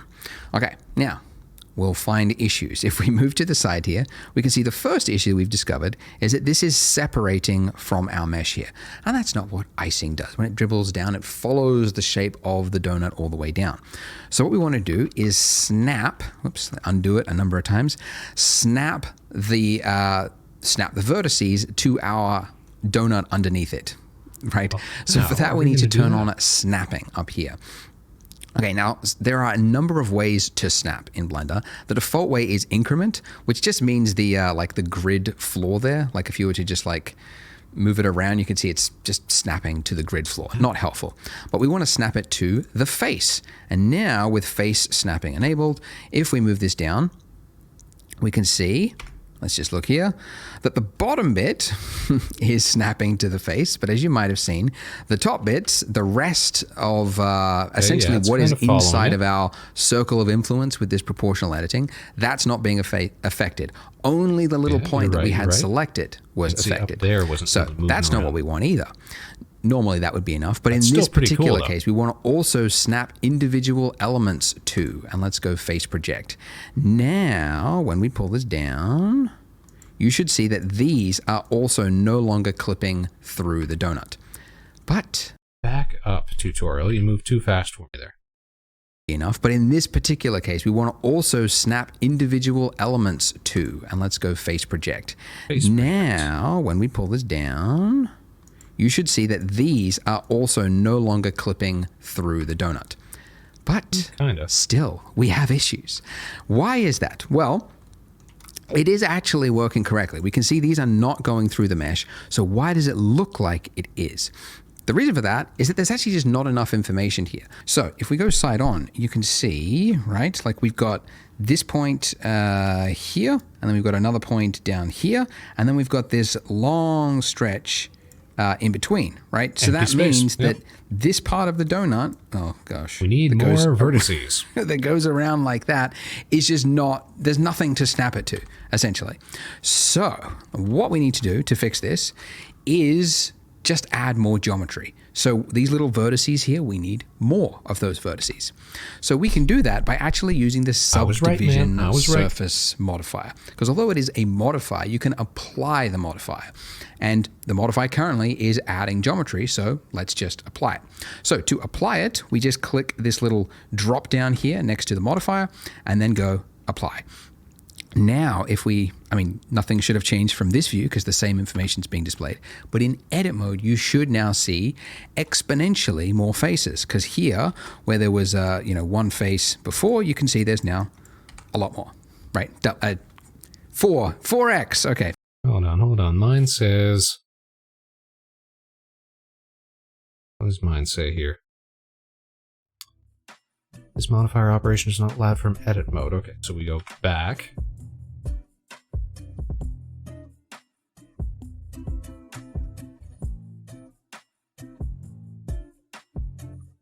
Then we apply. Okay, apply. Then we go back to edit mode, and now we've got more vertices. Okay. That's a shame that you can't apply it beforehand, but all right. Donut. Yes, do not. Slimy, what do you think we should put on this donut? We're gonna have to find some way to make it fancy. 4x. Okay, so now if we pull down, we should see it is snapping. And if we go into this mode, you can see that it's now conforming to the mesh in a much more snug way because there's information there for it to use. Now this shading artifact here that we can see, this don't worry about that, we'll fix that in just a moment. But I need to show, because I've shown you like 4 things that we need to enable for this to work. I got to show you one more because if I pull down and if I scroll up, you'll see something. Okay, if I was to click, we get this horrible problem here, and I've done this tutorial on enough, and enough people have hit this issue that I need to call it out specifically because it seems to be a big point that a lot of people just don't know where to go from. What's happened is if we use a what's it called, the circle of influence for our proportional editing. If that is so high, it's actually high enough to reach the mesh on the other side of the donut. And then because we've got snapping, it's now projecting that, snapping it to the front, which is creating this like something that's a nightmare to fix. I mean, in fact, it's easier just to start from scratch than to try to fix that. So if we want, sorry, there's a lot of noise. To fix this, we need to hide the part of the mesh that we don't want to be influenced by our proportional tool, right? So to do that, there is an easy way to do it. We can actually do it very precisely.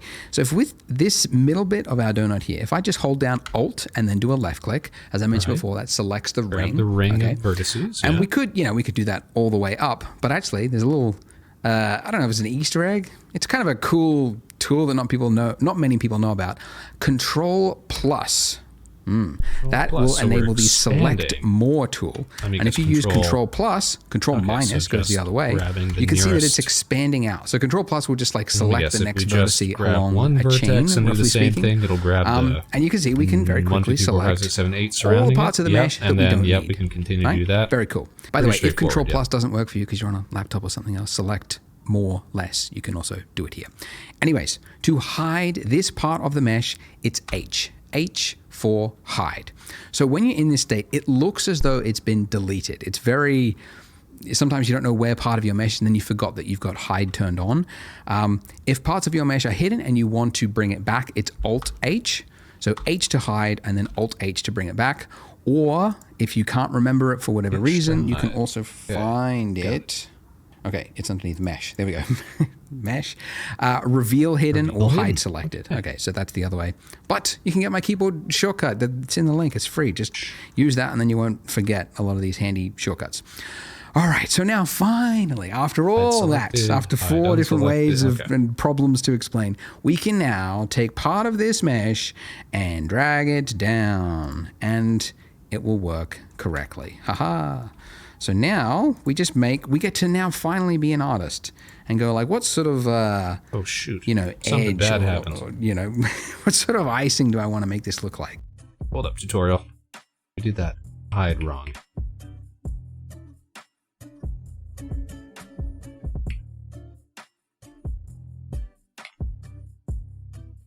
Can't grab anything anymore.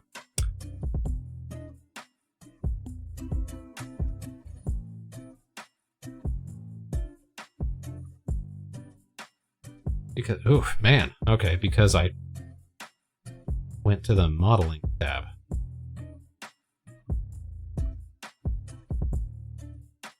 Instead of the layout tab. And you can go to sculpting, editing, all this stuff. What a pain. Okay, we want to stay in layout, is what you're telling me. Because we can go edit mode on layout. If we go modeling mode, edit. What is actually going on here, though?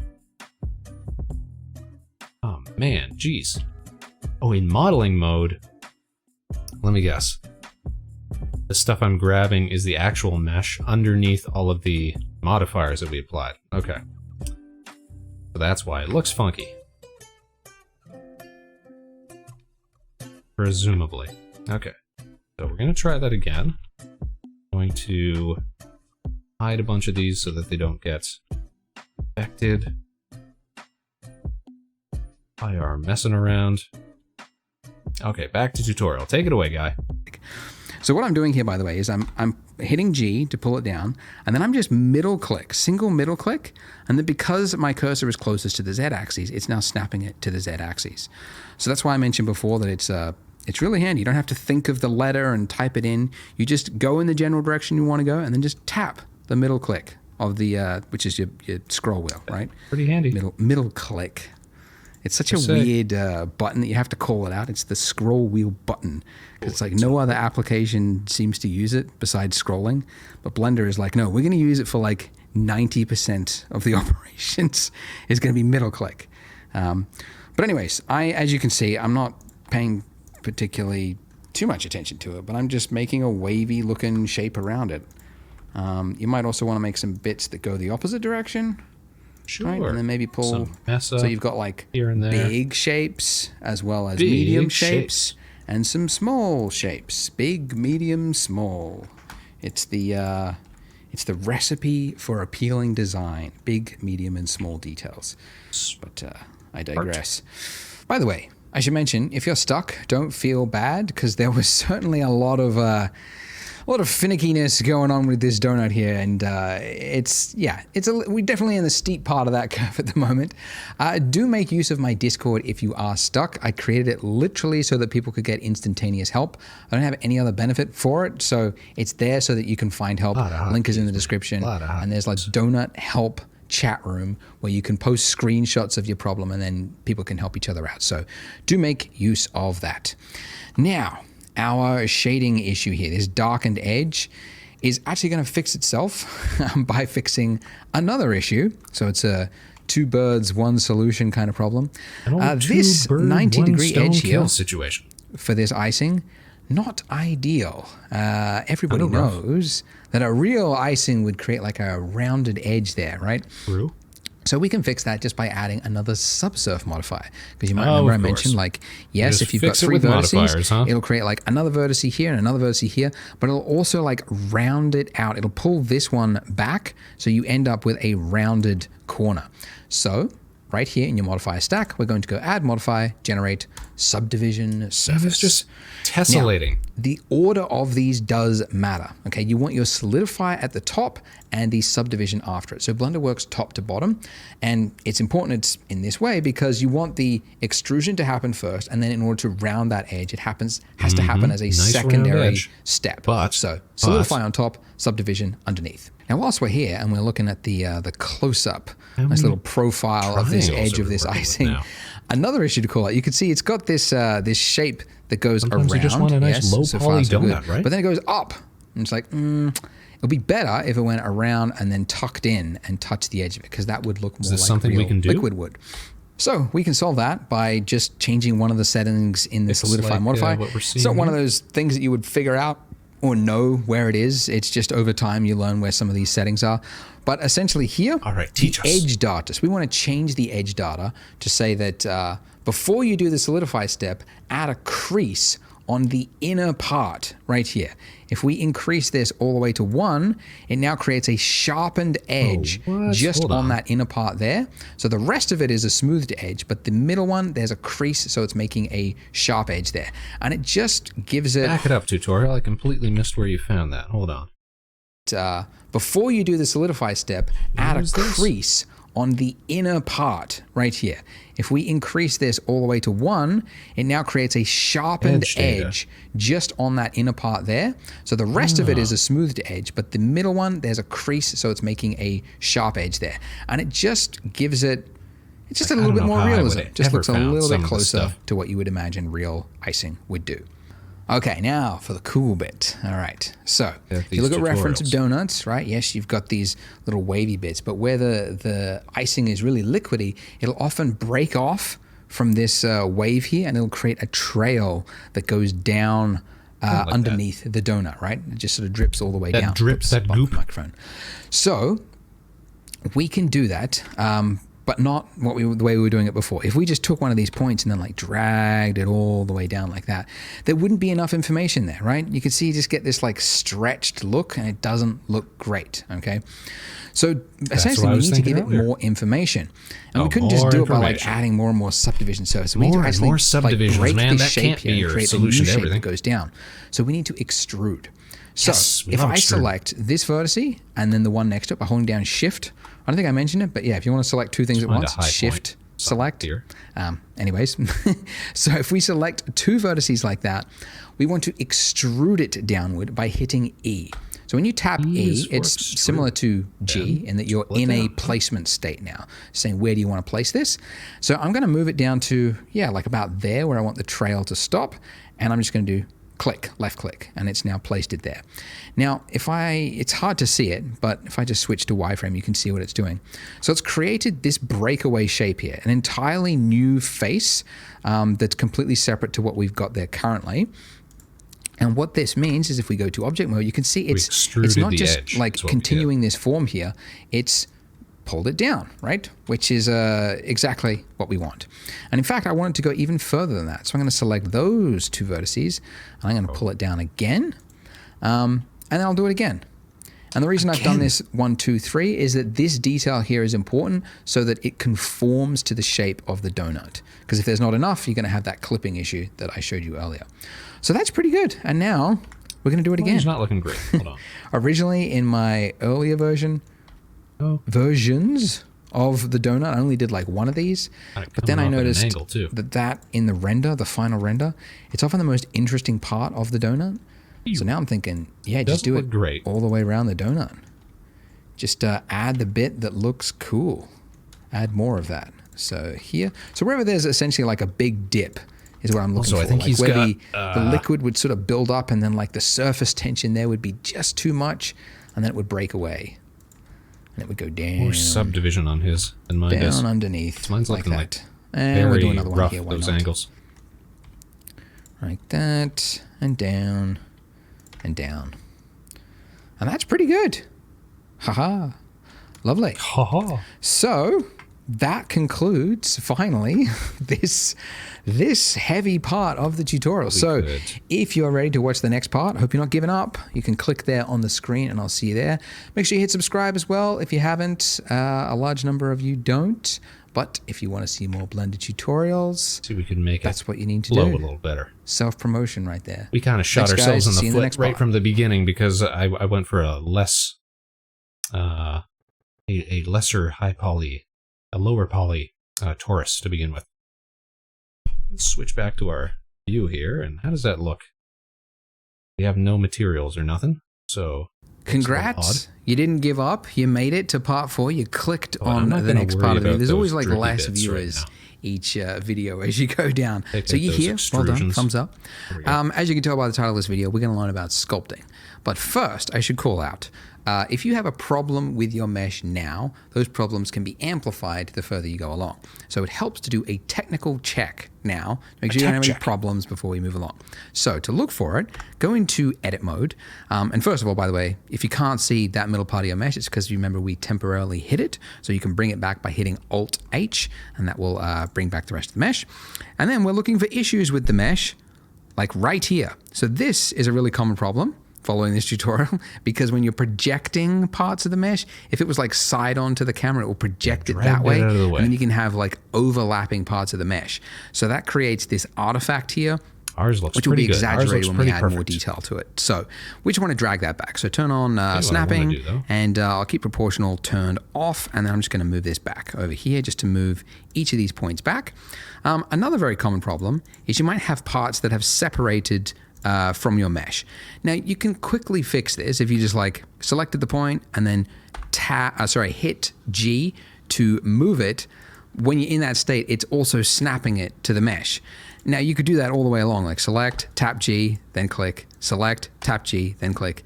But anybody's got time for that. Let's make Blender do the work for us. So there's a tool that's just designed for this, and it's called the Shrink Wrap Modifier. So over to our trusty modifier stack, we're going to add yet another modifier. So add modifier. It's not under generate, it's under deform, which we haven't accessed before. New modifiers. Ooh, the one we're looking for is shrink wrap. And first of all, hasn't done anything because it needs to know what the target is. What is the mesh that we're shrink wrapping our mesh to? So with this little eyedropper tool, you can see when you've clicked it, my cursor's changed to an eyedropper. And now if I hover over objects, I got the name of it. So I want to click on the object that is the donut, and now it's snapped to the donut and made it worse. Why, Andrew, would you make us do that? Why would you make us do that? Remember, the order of your modifier stack matters. So the reason this happened is because we've done it after the solidify modifier. So it works top to bottom. We want the shrink wrap to happen before.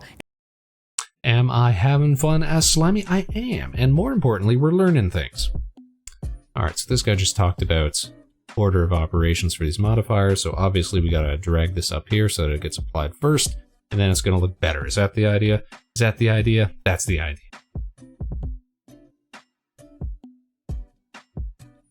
What about you? Like, working in more in 3D is sort of my goal for this coming year. You guys got any big ambitions that you'd like to see come to fruition? Let us know. Let us know. All right, take it away, tutorial. Any of the extrusion happens. So now that it's there, it's correct. And this is what it looks like before, and this is after. And it's subtle, right? And you'll probably see this across your mesh, like little subtle changes where maybe it just separated off the mesh, which wasn't quite a perfect alignment, but this will just correct that. So great. We don't need this here now. We can just apply it because it was just a once-off operation. And now all our mesh should be perfectly flat. And assuming you haven't got any other issues going on, again, make sure you use my Discord. If you do have issues and you need someone to help, make use of the community. So use that and post your problem, and I'm sure people can help out.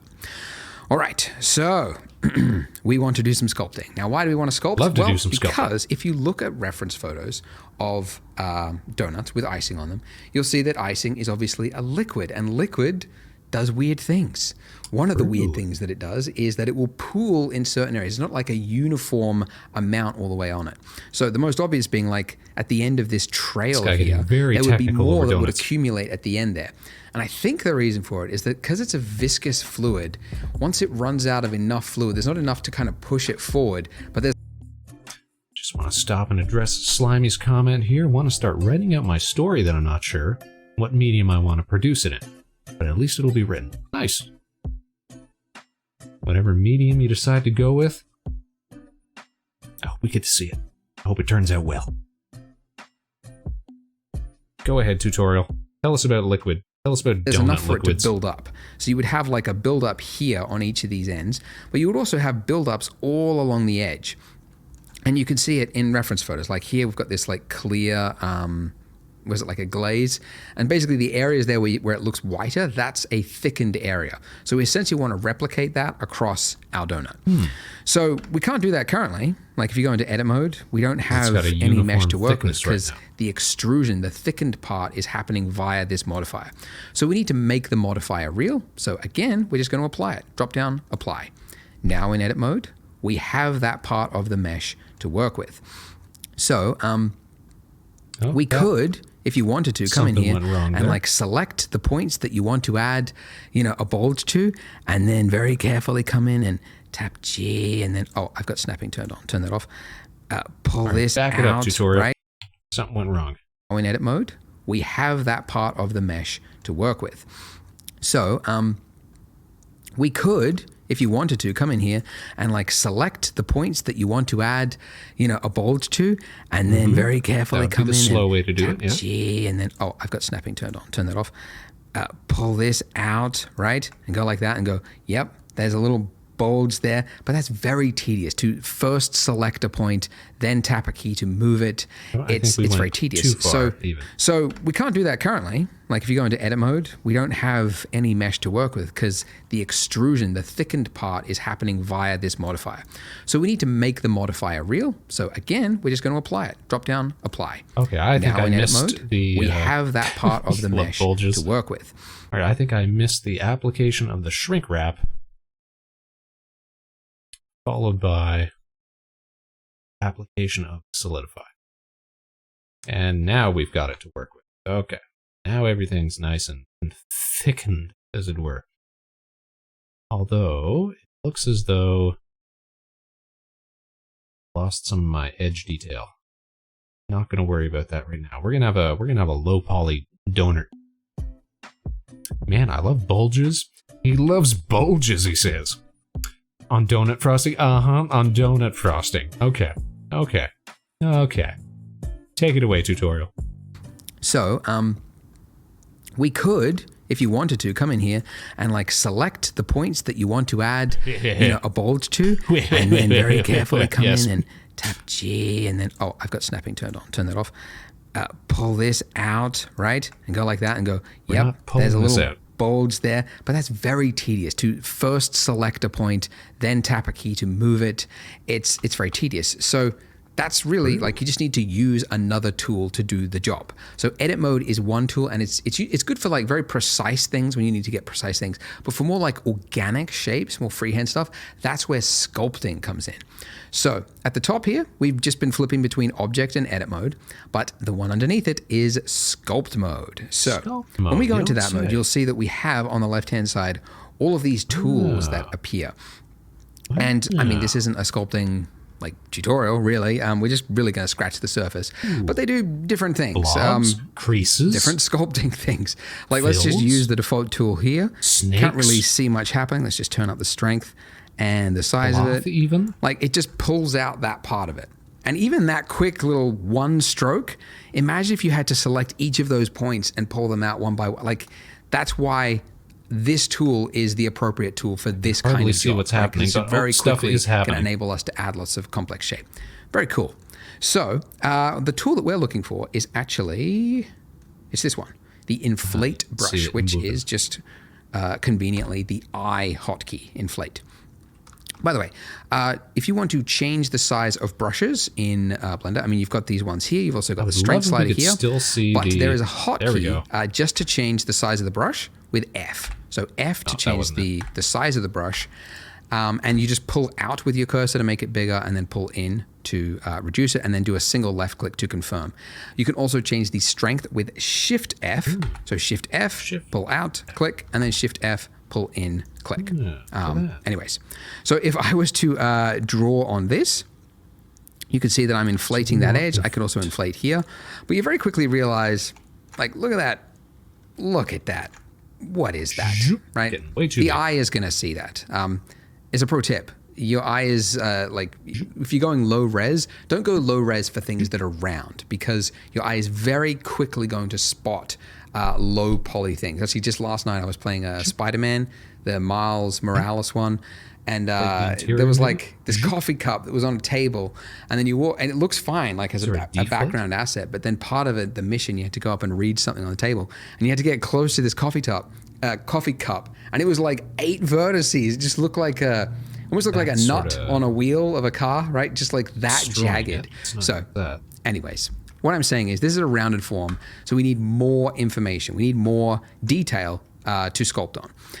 The reason this is jagged and the reason there's not enough detail here is that just even though we have a subsurf modifier, a subdivision modifier, it's applying it after we do the sculpt mode. So when you're in sculpt mode, it's still just using your raw mesh here, and then it does this as a secondary step. So if we want to sculpt into this detail, we need to apply this.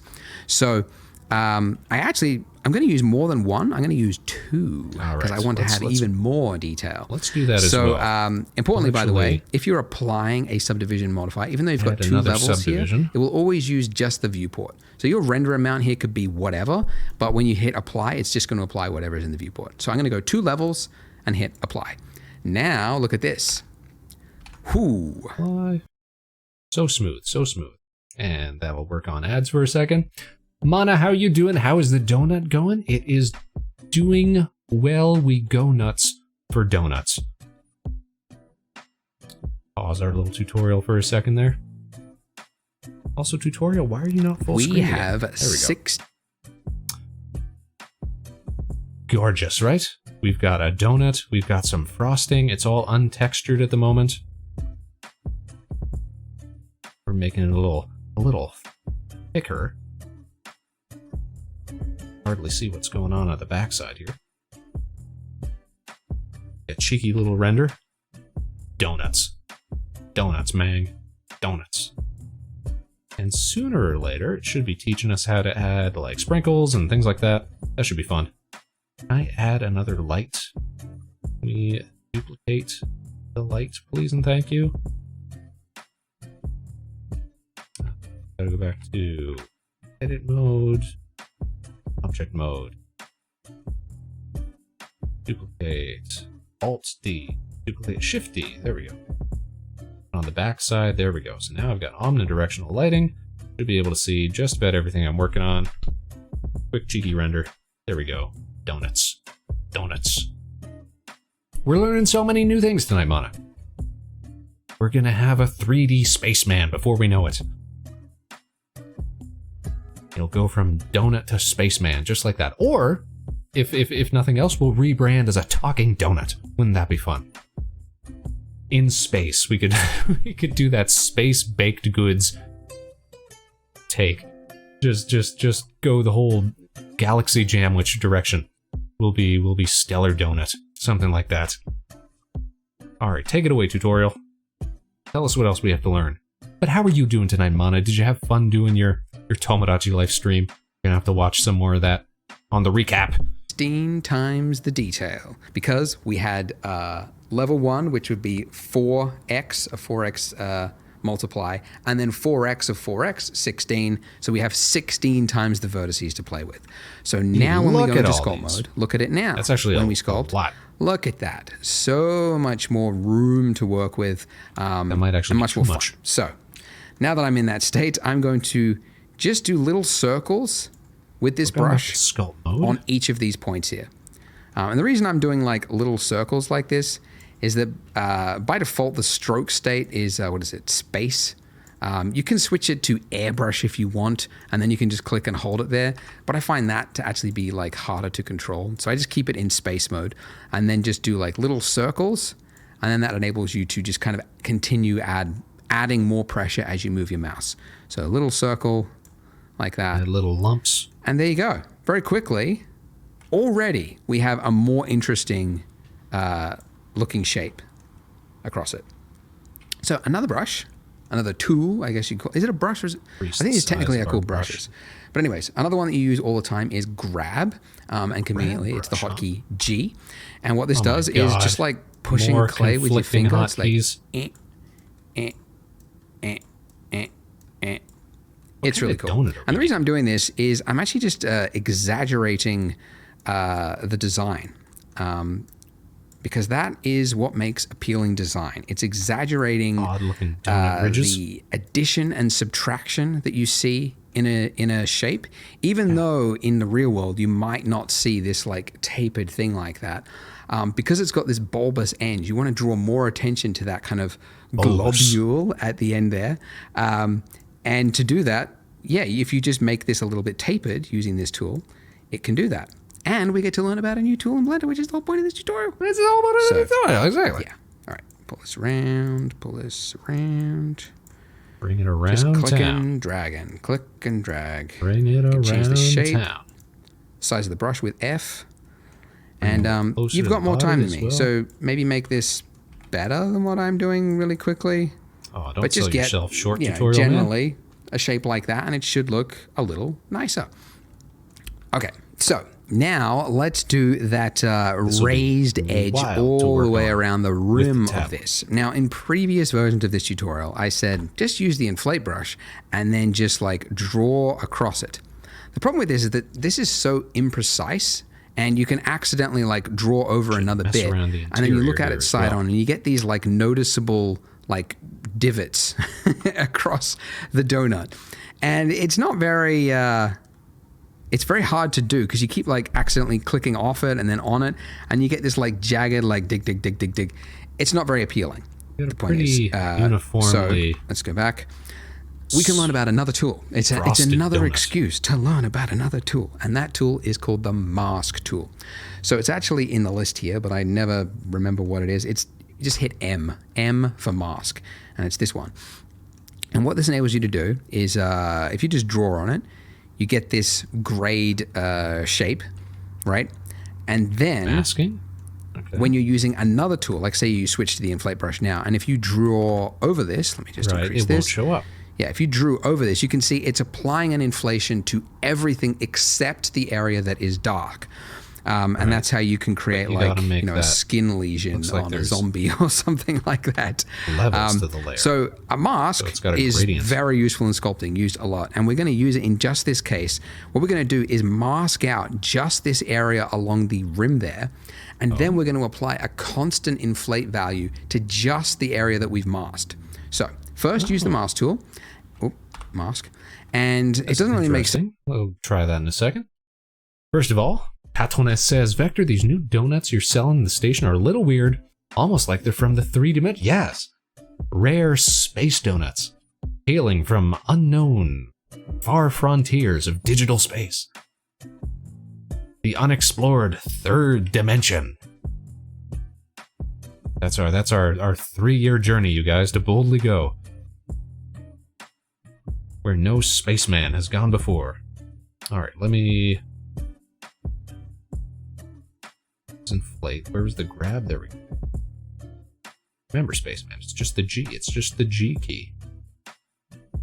I'm gonna pull a lot of this up.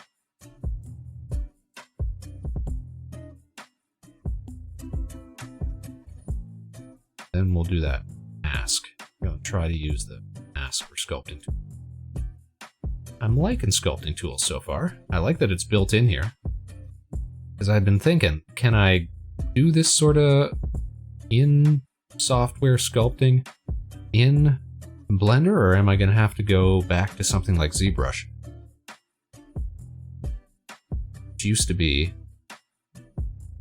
what I always thought of like the gold standard when it came to 3D sculpting apps, software.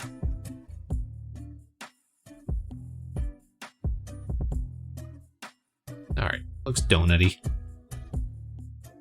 Try that mask that he was talking about. Sense to use like a half opaque mask. So we're going to set the strength all the way to 1. Oh shoot! Want the inflation like I hit M this much, but I was focused on this, so it muted it.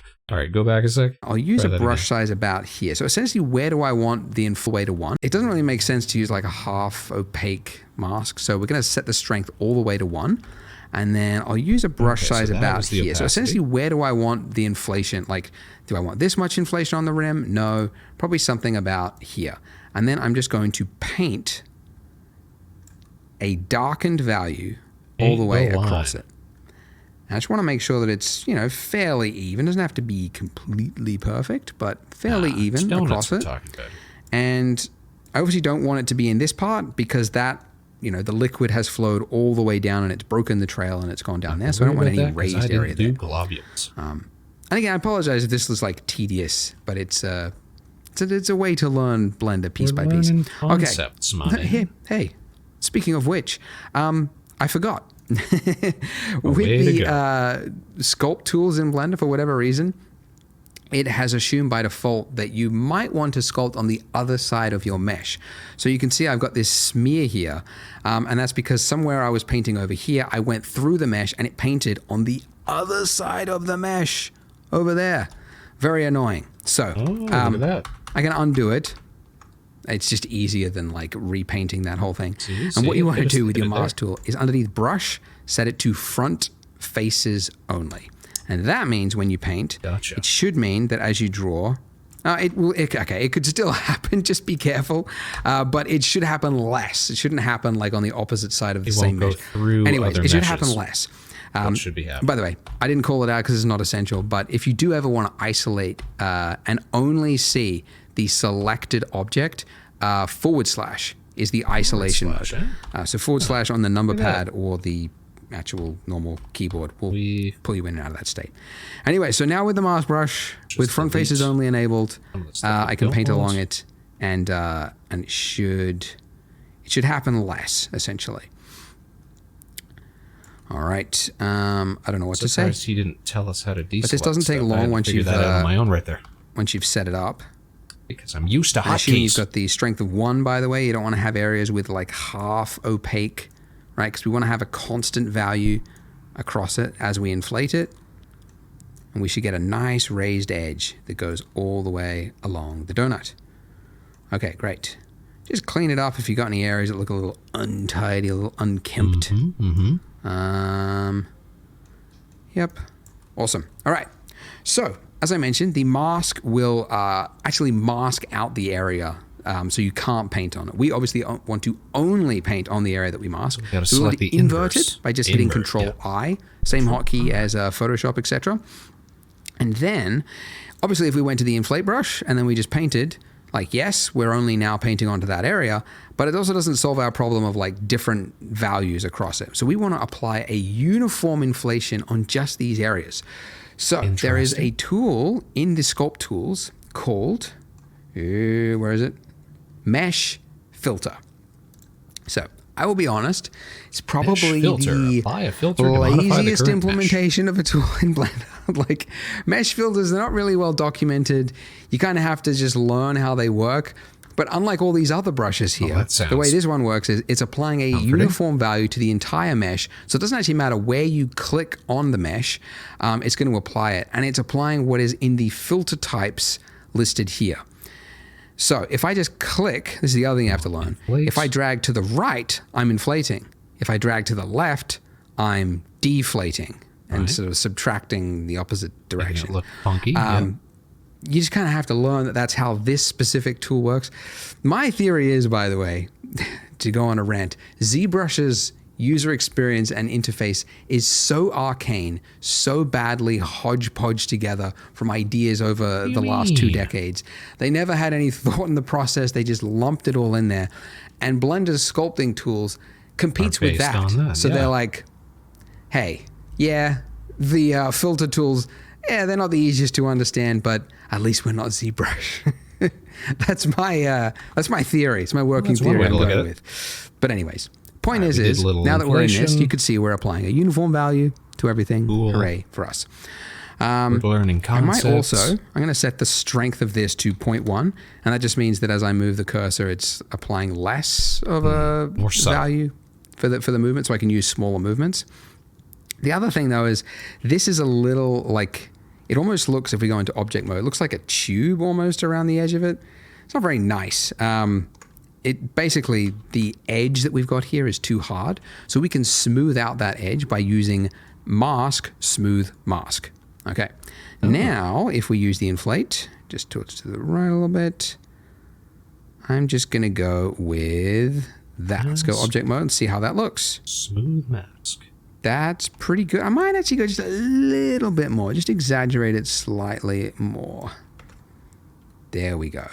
Great. So, yeah, that's roughly it. Now, there's a little bit of artifacting there because the way the mask works is it's kind of that feathering thing. It's not very exact. Like it's kind of got some values in between it. So we can smooth that out in sculpt mode by first of all just clearing the mask and then using the smooth tool. By default, it's too high, so just turn it down. And I'm just going to smooth that edge. And that'll just sort of clear up some of this artifacting. It's a little too high. For whatever reason, the smooth tool, which also you can access at any point when you're in sculpt mode just by holding down shift, and it'll temporarily how can I get invoke the smooth tool. And it'll use the value that is on the smooth tool. So you'll be in this mode, and then you hold down shift, and it'll actually not use this value, but the value that's on the smooth tool. Again, ZBrush is the competitor, so some things are a little weird here. Anyways, so it's a little too high. Just turn it down, and now I've got a nice value. And I'm just smoothing this out just to clear up some of the artifacting. All the way around the mesh. Boop, boop, boop. And that's it. Lovely. Hey, if you've made it this far, 3D is in the cards. It's for you because we've done some fairly complex things. So if you're a beginner and you're just getting started in Blender, congrats, because it is a steep learning curve, but you have learned some very complex modeling and some sculpting. So congrats, you've made it this far. Why not continue on the series? Click here to see the next video, and I will see you in that part. Next video. What's this going to be? Shading. Love shading. Plus, I'm sure at some point we're going to get like all those sprinkles and stuff I saw on his sample. So we're going to be talking about like geometry, like randomized distribution and stuff like that. This is where we finished at the end of the last part, and we are ready for some materials.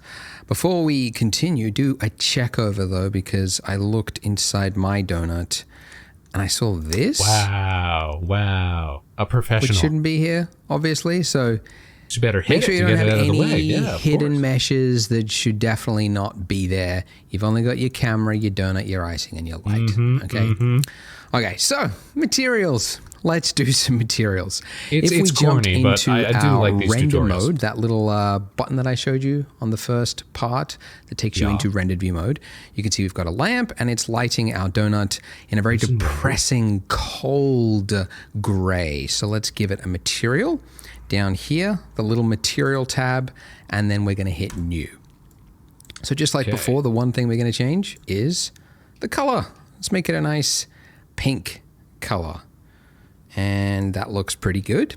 The other value that you typically want to change for a lot of objects is the roughness value. So you can see the further I go all the way to the left-hand side, the more it becomes a mirror. So all the way at 0 is basically a mirror.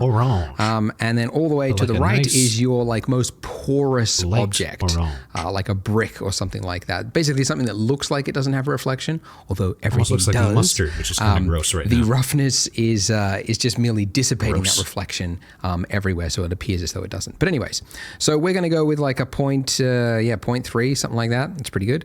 And then for the base of our donut, we're going to give it another material, and let's go with a nice orangey yellow, which we will change later on, so it won't matter anyway.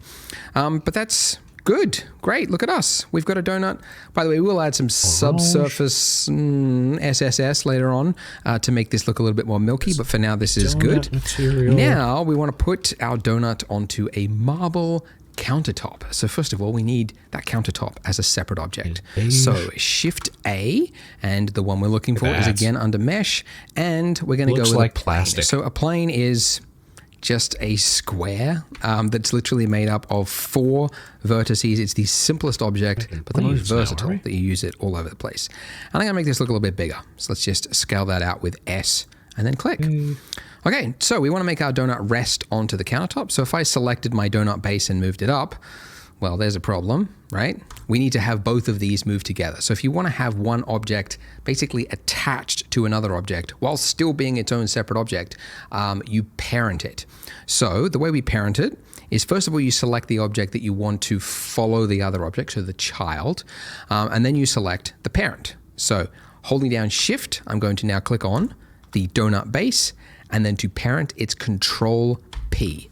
Okay? Or again, if at any time you don't know what it is, Let's try that. Let's try that. Frosting. Control P. Set parent to object. Select the object. Hit enter maybe? Did that work? Did not work. Alright. Must have missed a step. Say it just again, hit guy. follow the. So the way we parent it is, first of all, you select the object that you want to follow the other object, so the child, and then you select the parent. So holding down Shift, I'm going to now click on the donut base, and then to parent, it's Control P. Okay? Or again, if at any time you don't know what it is, just hit F3 for search, and then we can just type in parent. The frosting. Now, by the way, with so parent, you get a number of options here. The one you actually want is keep transform. If you just do object, it means if you've ever moved the object like off its base or whatever like that, it'll then like clear its position. So it's actually not the one you want most of the time. So it's keep transform. Now that I've done that, if you've done it in the correct order, you should be able to select the base and then move it, and the icing should go with it. If it doesn't, it means it's probably parented the other way. So again, make sure the object you want to follow the other one is selected first, and then the parent is selected last. Okay. So now I'm going to move that up along its Z-axis. So G, and then just middle tap and pull it up till it's resting on my counter. Haha, lovely. Now don't worry about this looking like cartoonishly bad in terms of realism. I'm going to show you a button later on, which is just going to make this look 1990s phenomenally realistic. That's going to be in some later parts. But for now, this is fine just whilst we work and piece the scene together. So for our countertop here, we need to give it a new material. And then underneath the base color, you can select not just a color by clicking the color, but the little dot next to it, that little yellow thing doesn't look like a button. It is. If you click that, you get this pop-up or pop-down in this point, which just gives you a number of options. And the one that we're looking for is image texture. So essentially, it's replacing that input from a flat color to an image texture property. So and it's now black, and it's asking you what image texture. So I get the concept though. That's pretty standard. Now we could go to just Google Images and just find any old marble texture, download that. The problem usually with textures on the web is that what most people call a texture is not ideal for 3D. Most textures are good for websites, but for 3D, we need extra information to tell the 3D software how the material property looks. Like, how does it reflect light? What do the bumps look like across the surface? And all that information is never available on these sites. So to find those textures, you have to go to a separate dedicated website. And the website that I recommend is Polygon. And the reason I recommend it is because it's mine. It's my website. Wow. That's why I recommend it. No, I started it 8 years ago because I was pretty dissatisfied with the quality of the texture websites that were available at the time. So I used my YouTube money to invest in a team and some high-tech equipment. We went out into the world and we scanned stuff to a very high quality standard. And over the years, we've grown it to include models and HDRIs as well. And obviously, a lot of this stuff is paid, but we also have a free range, and obviously we're going to be using a free because it's a very texture basic for this tutorial. part. So this is the free Want people to texture. get This is used the one to we're going like to use. And first of all, although it is free, you do need to sign up for just an account. basic So you can diffuse just sign up textures with and what Google. have you. That's usually the easiest That's one. fine. It's a That's couple of onboarding questions. I would like to actually know how you, are you a professional? Are you a student? That's kind of interesting to me to know that. And then when you get to here, you're just going to say continue with free account. But power through that, and if you click the link in the description, again, this is the marble, and we just want to hit download. And you'll see in the bottom right-hand corner, it's downloading. It is a large size, but this is because it's 8K, and we've got maps at like 16-bit depth to get all of that accurate information there. But once it is finished, it'll just appear in your downloads. Then you just unzip the zip file as you would normally. And then finally, you should see some glorious high resolution images and ones with extra information like roughness. Very, very subtle, but will come through when we do the render. So back into Blender where we've got that image texture, we're going to click on open. Then navigate to where you unzipped it, and then just click on the one that ends with COL in the name, and then just hit open. And here it is. Okay. And it looks great up close. Only problem is, of course, look at that reflection. So bland, so fake. And as I mentioned before, fake is the enemy, and you need to squash it by just adding variance. So that's where our roughness map is going to come in. And while we could try to add it in here, this section on the right-hand side, it's actually not where you do most of your material work, because this is kind of like a simplified, dumbed-down version. It doesn't really... It gets a little bit complicated when you try and add too many things to it, because there's like too many menus and drop downs and all that kind of stuff. So instead, if you go to your shading tab at the top of the screen there, this will change the layout of the screen to something completely different we haven't seen before. And lots of windows, actually too many. I never actually need this one on the right-hand side. So where you just mouse over where you've got the divider, and then just right-click and then say join areas. And then you want to join it to the left to close it. And then I'll do the same here, because I've never needed those on the left-hand side. So I've just got my view at the top here, and then this one here.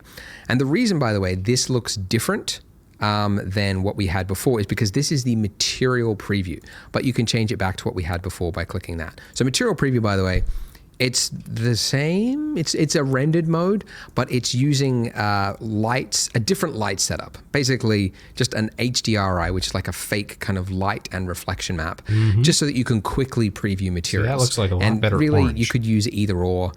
They both kind of show the material, but yeah, let's use this one. Okay, but the bit that we're looking for is here. So this section here is your node setup, and it's actually an exact duplicate of what we did over here, because this on the right hand side is the simplified version. If you're just doing like a quick change, you might want to use this, but over here this is what's actually happening to it underneath the hood, right? So you can see as I change this on the right hand side, that is also changing there, so they are linked. So the way nodes work you guys. is basically a left to right function. Hold on, so we start tutorial over man. here with Hello, Sticky Licky Raid. Wow, thank you guys. Thank you so much.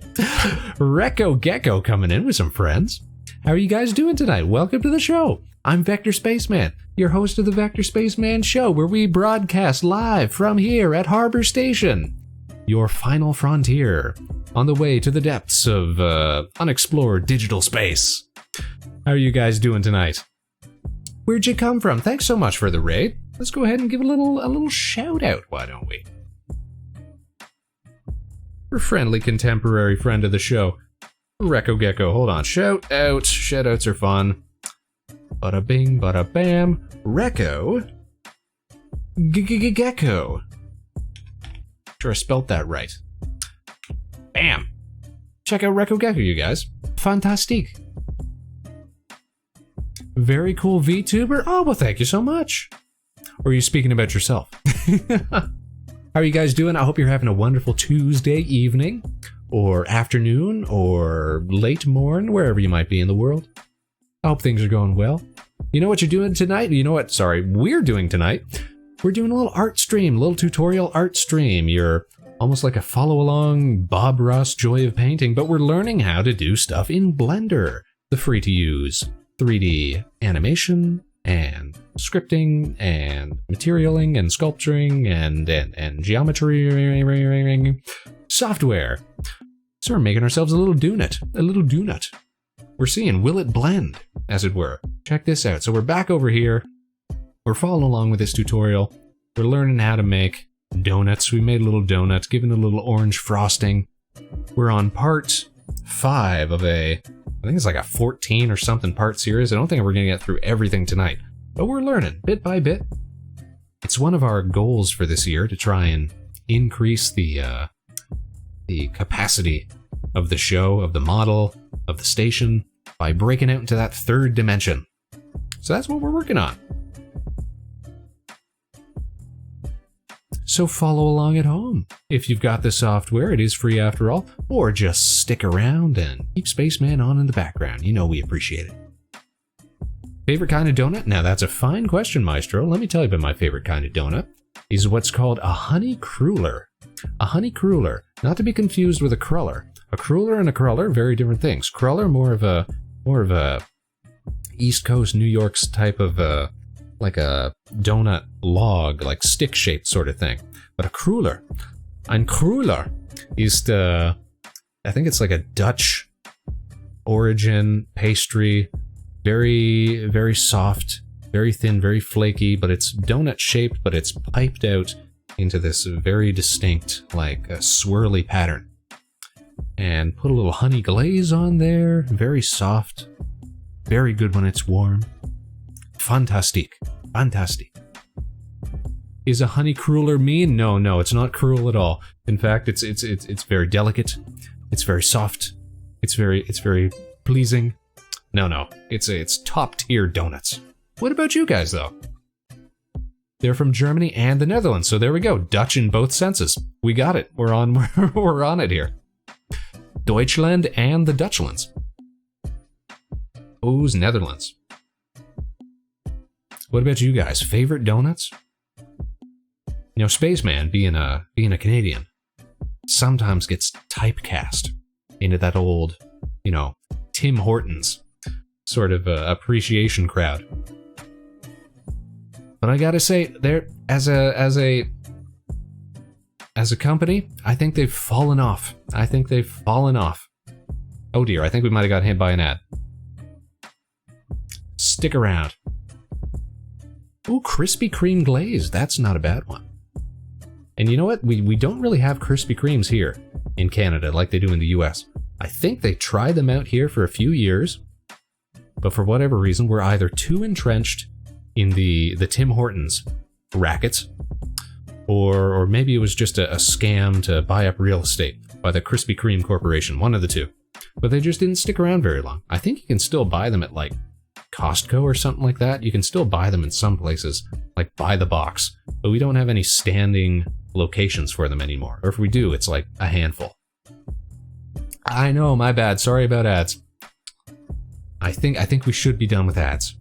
I was just going into a concise discussion about the Krispy Kreme donuts and how we had them for like a brief moment here, but they've since disappeared. They've long since disappeared. Just got back? Okay. We were just talking about Krispy Kremes and how it's hard to find them here. Have I ever tried a maple bacon donut though? No, I have not. A, I'm not a huge fan of bacon. B, I'm sort of a middling fan of maple. And C, I don't eat that many donuts to begin with in the first place. It sounds like an event though. Maple bacon donut. It sounds like one of those things you try once in your life just to say that you did. Kind of like a KFC double down or something like that, where it's like, yeah, I experienced it and I lived to tell the tale. Event is a great word for it. Well, there you go. I'm on the right track then. Actually, I shouldn't even say that though, because I knew a guy in university who would eat a double down before every exam. I don't know if it was for good luck, or if he just needed a reason, or what it was, but he was a big fan. And when I say he was a big fan, I mean he was a big fan. He was a physically big fan of the double down. And I think that, might have been exacerbated by the fact that he was eating so many double downs. Sometimes in life, you try things even though you know you lost like 2 years of your life doing it. Well, it's all about, life's experiences. Are you going to be on your deathbed thinking, boy, I sure wish that I had had a maple bacon, double glazed, chocolate coated, caramel encrusted donut when I had the chance. No, you're gonna be dead at 45 because you ate a whole case of them, but you're gonna feel great about it because you lived, and that's the proof that you lived. What's a double down? Okay, so the double down was a legendary meal item from KFC, the Kentucky Fried Chicken. And what it was imagine a chicken sandwich, but they replaced the buns of that chicken sandwich with more chicken.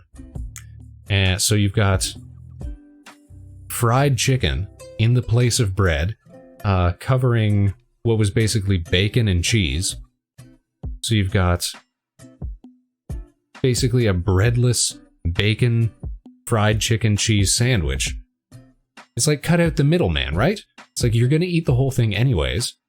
Why muddy it with all this like this pretense of like grain and like, you know, carbs and what have you? No, just put more fried chicken in my hand and subsequently my mouth. Sounds like the solution a chicken-based franchise would come up with. Well, yeah, it's like, listen, we've already got the chicken. Why are we spending more money on the bread? But we could just, listen, this is a two-bird, this is literally a two-bird, one-stone, you know, sort of situation. And you say you know a man who consumed this more than once and lived to tell about it. And still, you know, thrives to this day. In his own special way.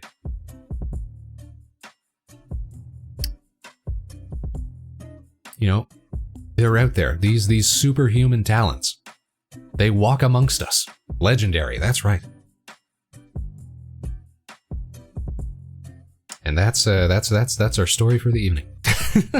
Thanks for dragging up that memory. Glad I got to share that little tidbit of Spaceman lore. Alright, you guys, we're gonna jump back into the tutorial here. Let's see what else we can get done with our goofy little orange spacey donut. I think it's gonna teach us how to adjust lighting conditions and rendering conditions here. It's probably gonna tell us how to add the, how you say, sprinkles and what have you. Our latest and greatest space cadet, Rekko Gecko, thank you so much. Not only for the raid, but for your continued support and steadfast commiseration here on the crew. You're a part of it now. Now you've got work to do. Now you've got a job. Part of the ship, part of the crew, you guys. That's how it works. Those are the rules. I don't make them. I just enforce them soundly. That sound, is that from Yu-Gi-Oh! Dueling Book? I don't think so. I think it's just like the basic alert sound that comes with these plugins. It might be though. I don't know originally where it's from. I'll have to compare. I'll have to source it. I think it's just because we haven't got around to replacing it with something more fun. But we will one of these days. Or we'll just keep it as is, because now I'm used to it, so now I know what that sound means. Don't need to have to, you know, what's the word? Like condition myself to respond to new sounds. We just use the old. It's all good. It's all good. Alright, who wants to learn how to make a donut? Let's go here. Tutorial man, take it away. With our image texture, it goes into our shader, which is the material for this plane, right, and then we're it comes learning about the out node into graph. a material output, and that's what is fed into the final shader. So essentially, we could do anything. Like for example, and this is one of the value of nodes, is between these two nodes, we could add another node. Like for example, I could hit Shift A to add, nodes. again, same hotkey, works everywhere. And then I could add in like a hue saturation value node. And then I could change the hue of my marble to look blue, right? Or something else. So that's the power of nodes, and you could just keep going, adding in adjustments and everything you want. So nodes, very flexible. Makes sense. They do look daunting because they get all these like, you know, squid-looking lines going everywhere. But it's very, very convenient, very customizable. Okay, but we want to add something to our roughness so that we don't have a flat single value roughness, which is what that is currently. We want to use that map that we just downloaded.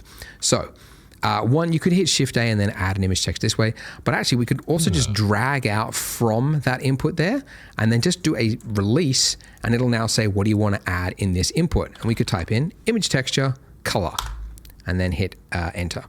Then here, go to that same place that we unzipped it. We're not using and then we're textures looking for right the now. one with roughness in the name. So roughness in the name, and then hit open. Okay, so this is better, right? You can kind of see we've got some detail there, but it doesn't look quite right. Something I'm is not fine with going our tabletop being just it's because static for now. when you add an image texture, Blender doesn't really we know are what learning. type of information it is yet, and by default, it's looking at the color information, even though there isn't really color there. So instead, we need to tell Blender this is a special map, and we're just looking at the values, right? So essentially, the color space here, we need to change it from sRGB, where it's a standard photo color, to instead non-color data, or just non-color, I guess they've changed it. But now you can see that looks correct, right? So look at all that. We got scratches, we got smudges. It's infinitely more realistic than what we had previously. So beyond that, though, we could also add in little tiny bumps, okay? So bumps are in a place you would not expect. There's not a bump value here. It's actually under normal. So normal, you hear that word a lot in 3D. It just basically means the face, which direction is the face pointing, right? So if this is your face of the plane, you're pointing this way, that's the normal, right? Right. Makes But sense. you We've can worked in change 3D the before. normal information to kind of tweak it to pretend like there is detail in that, okay? Essentially, we can plug in a specialized map called a normal map. Okay, so we're going to drag out from that normal map and then release, and then image texture. That's the last use thing. That's the one we want. I'm just going to click color, then drop, and then hit open. Go to that same folder, and then this is the one, the purple one. It's the weirdest looking map. You always know you're looking at a CG texture map directory because it's the purple one, and it's got NRM in the name for normal. So it wants us and to hit have all open. this stuff, and we don't have that And just stuff like on before, hand. it's not going to be correct because it thinks this is a color image texture, just So like we for know about photos. normal So we need to mapping. change it again to non-color data. Tell us what comes If I next. could plug my own website again, though, I will say we did hear you because a lot of people say that. So we actually made an add-on called the Polygon add-on, which I'll actually show you how to install later on because that is actually important for 3D. That looks useful. We use a lot of add-ons. But to plug it very quickly, Extra library. it actually does all of that without you having to leave Blender. So it'll download the texture for you. There we go. See, it's downloading. It's actually faster through the add-on.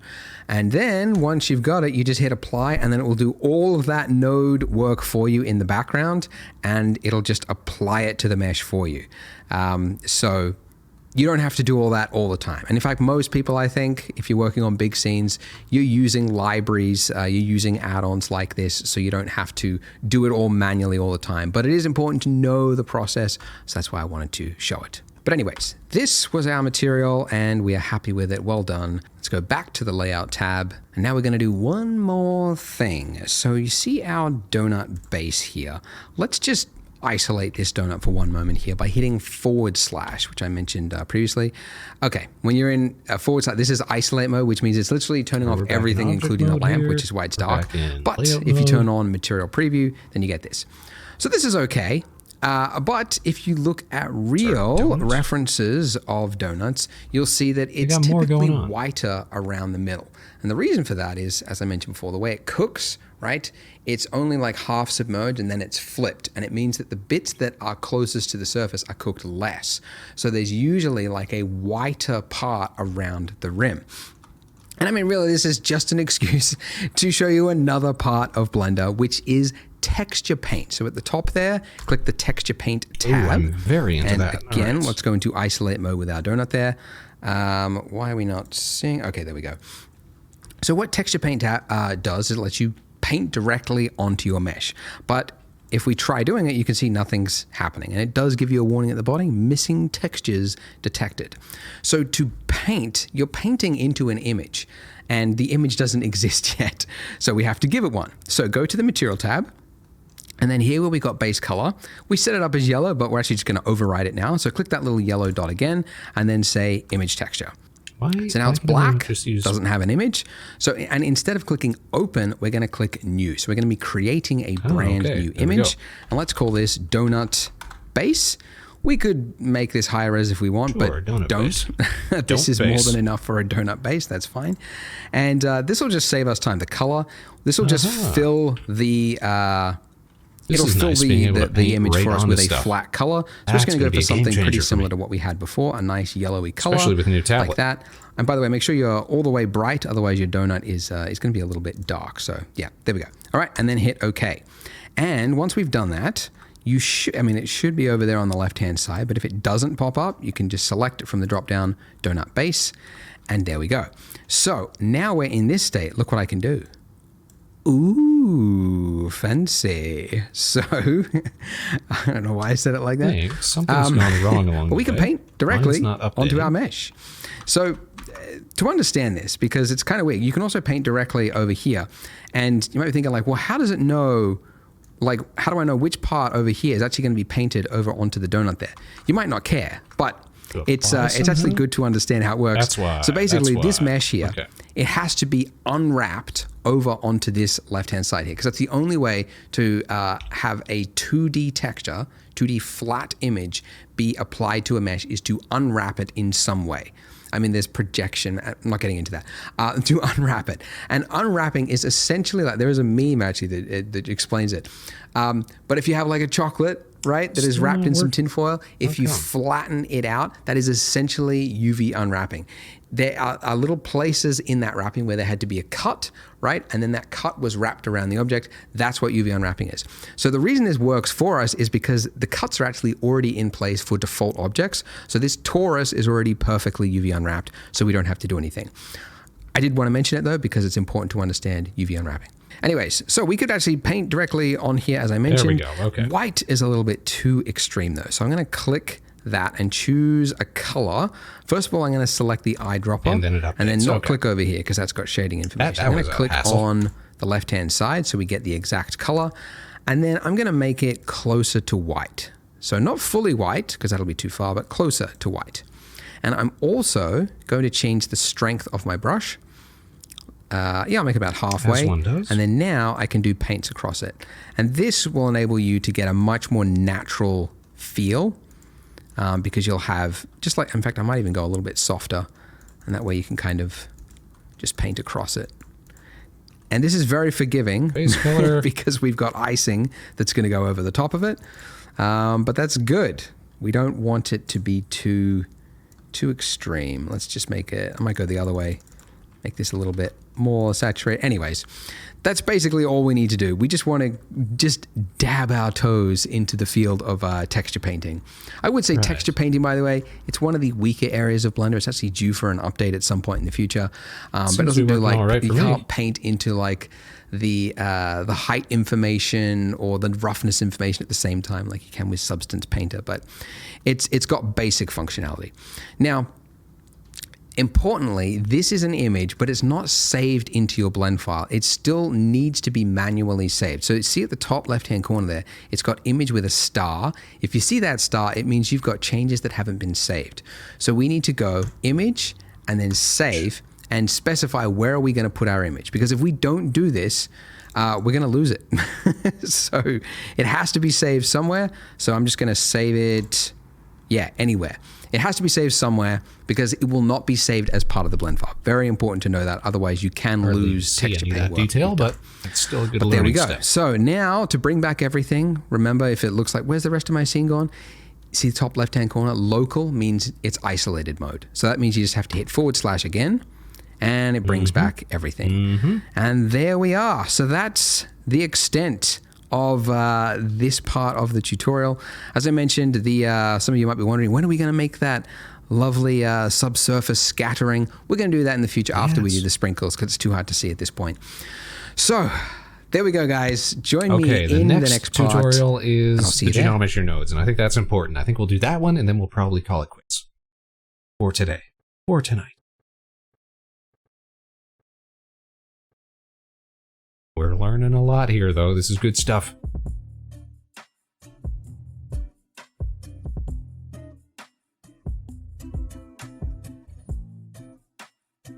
Oh, do a little The stretch. Take a time little has drink. finally come to And we're back. decorate our delicious looking donut with some sprinkles.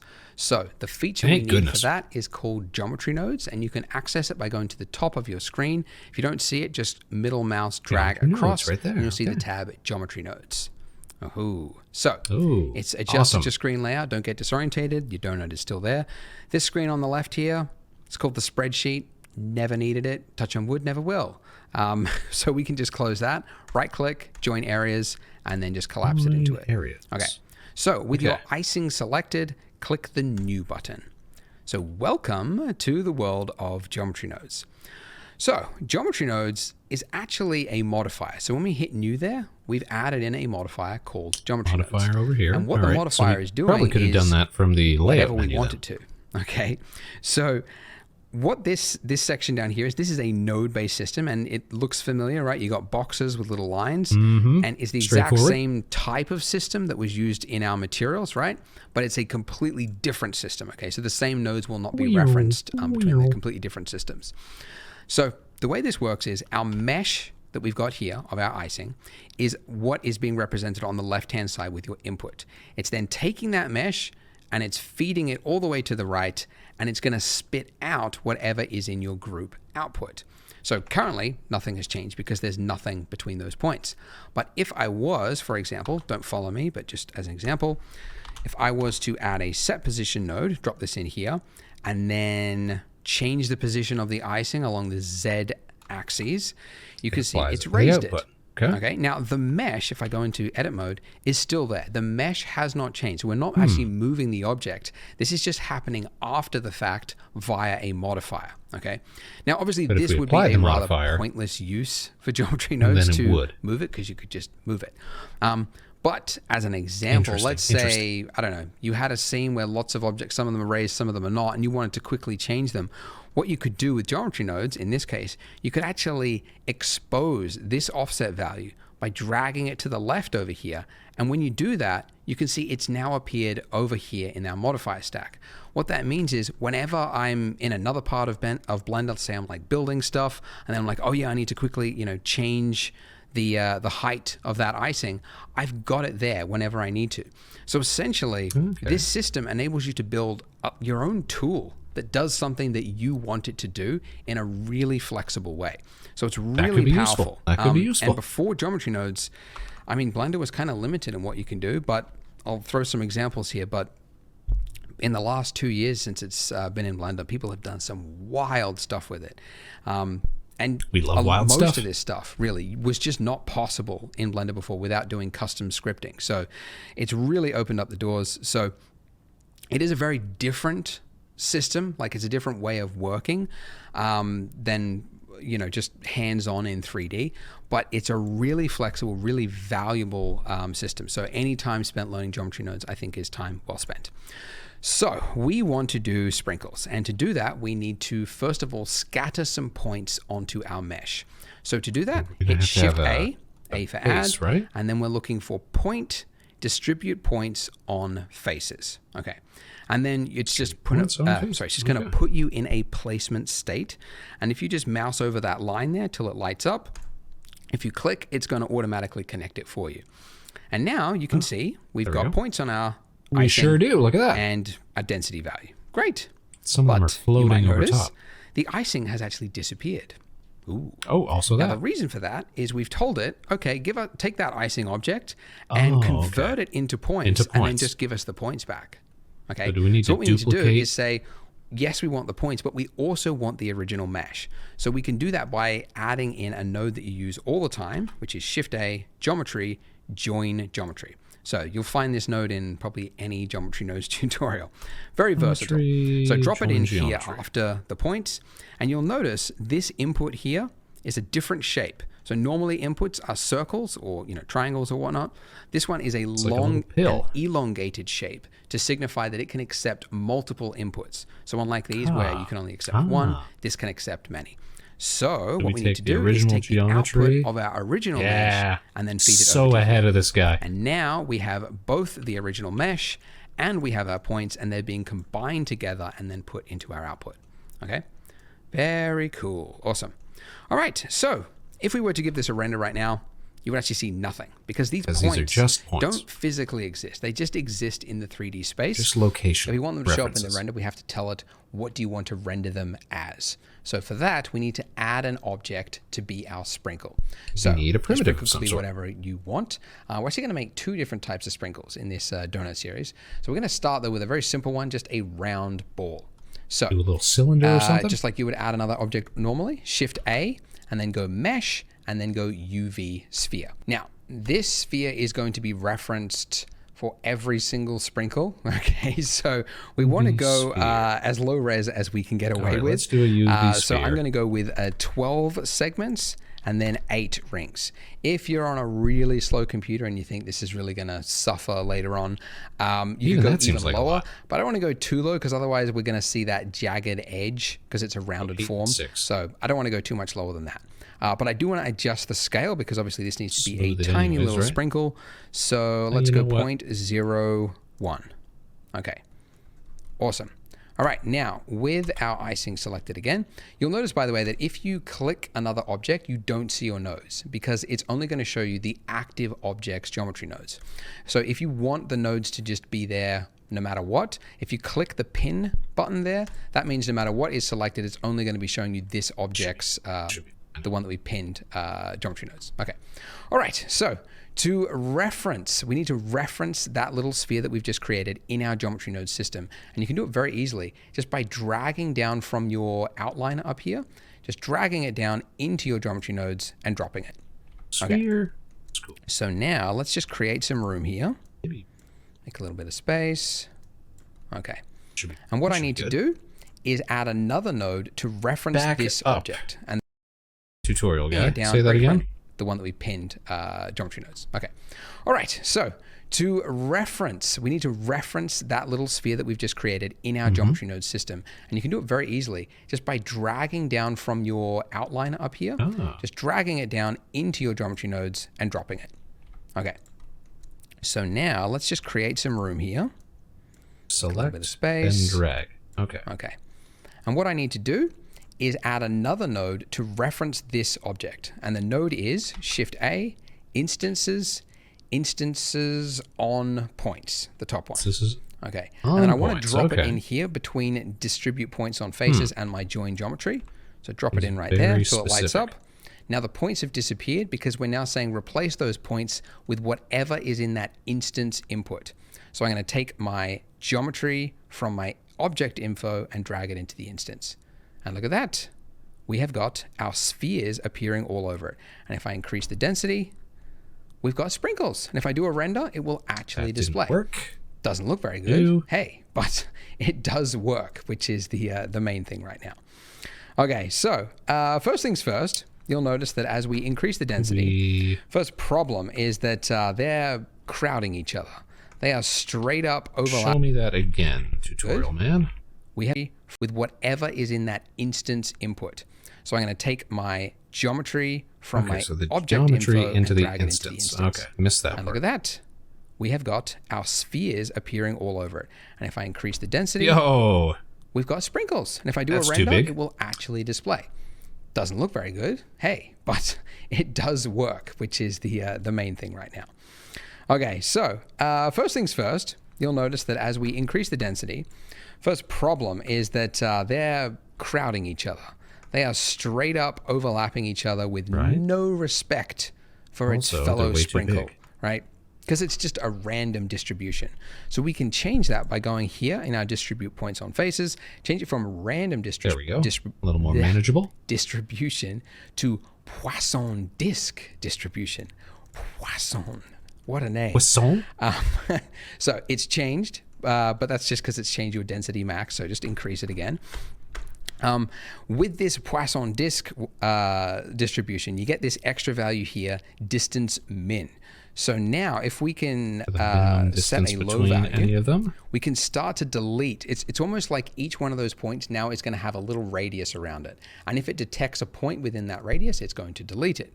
So we just need to increase it slowly, very, very slowly, until we can't see them intersecting anymore. It's too small.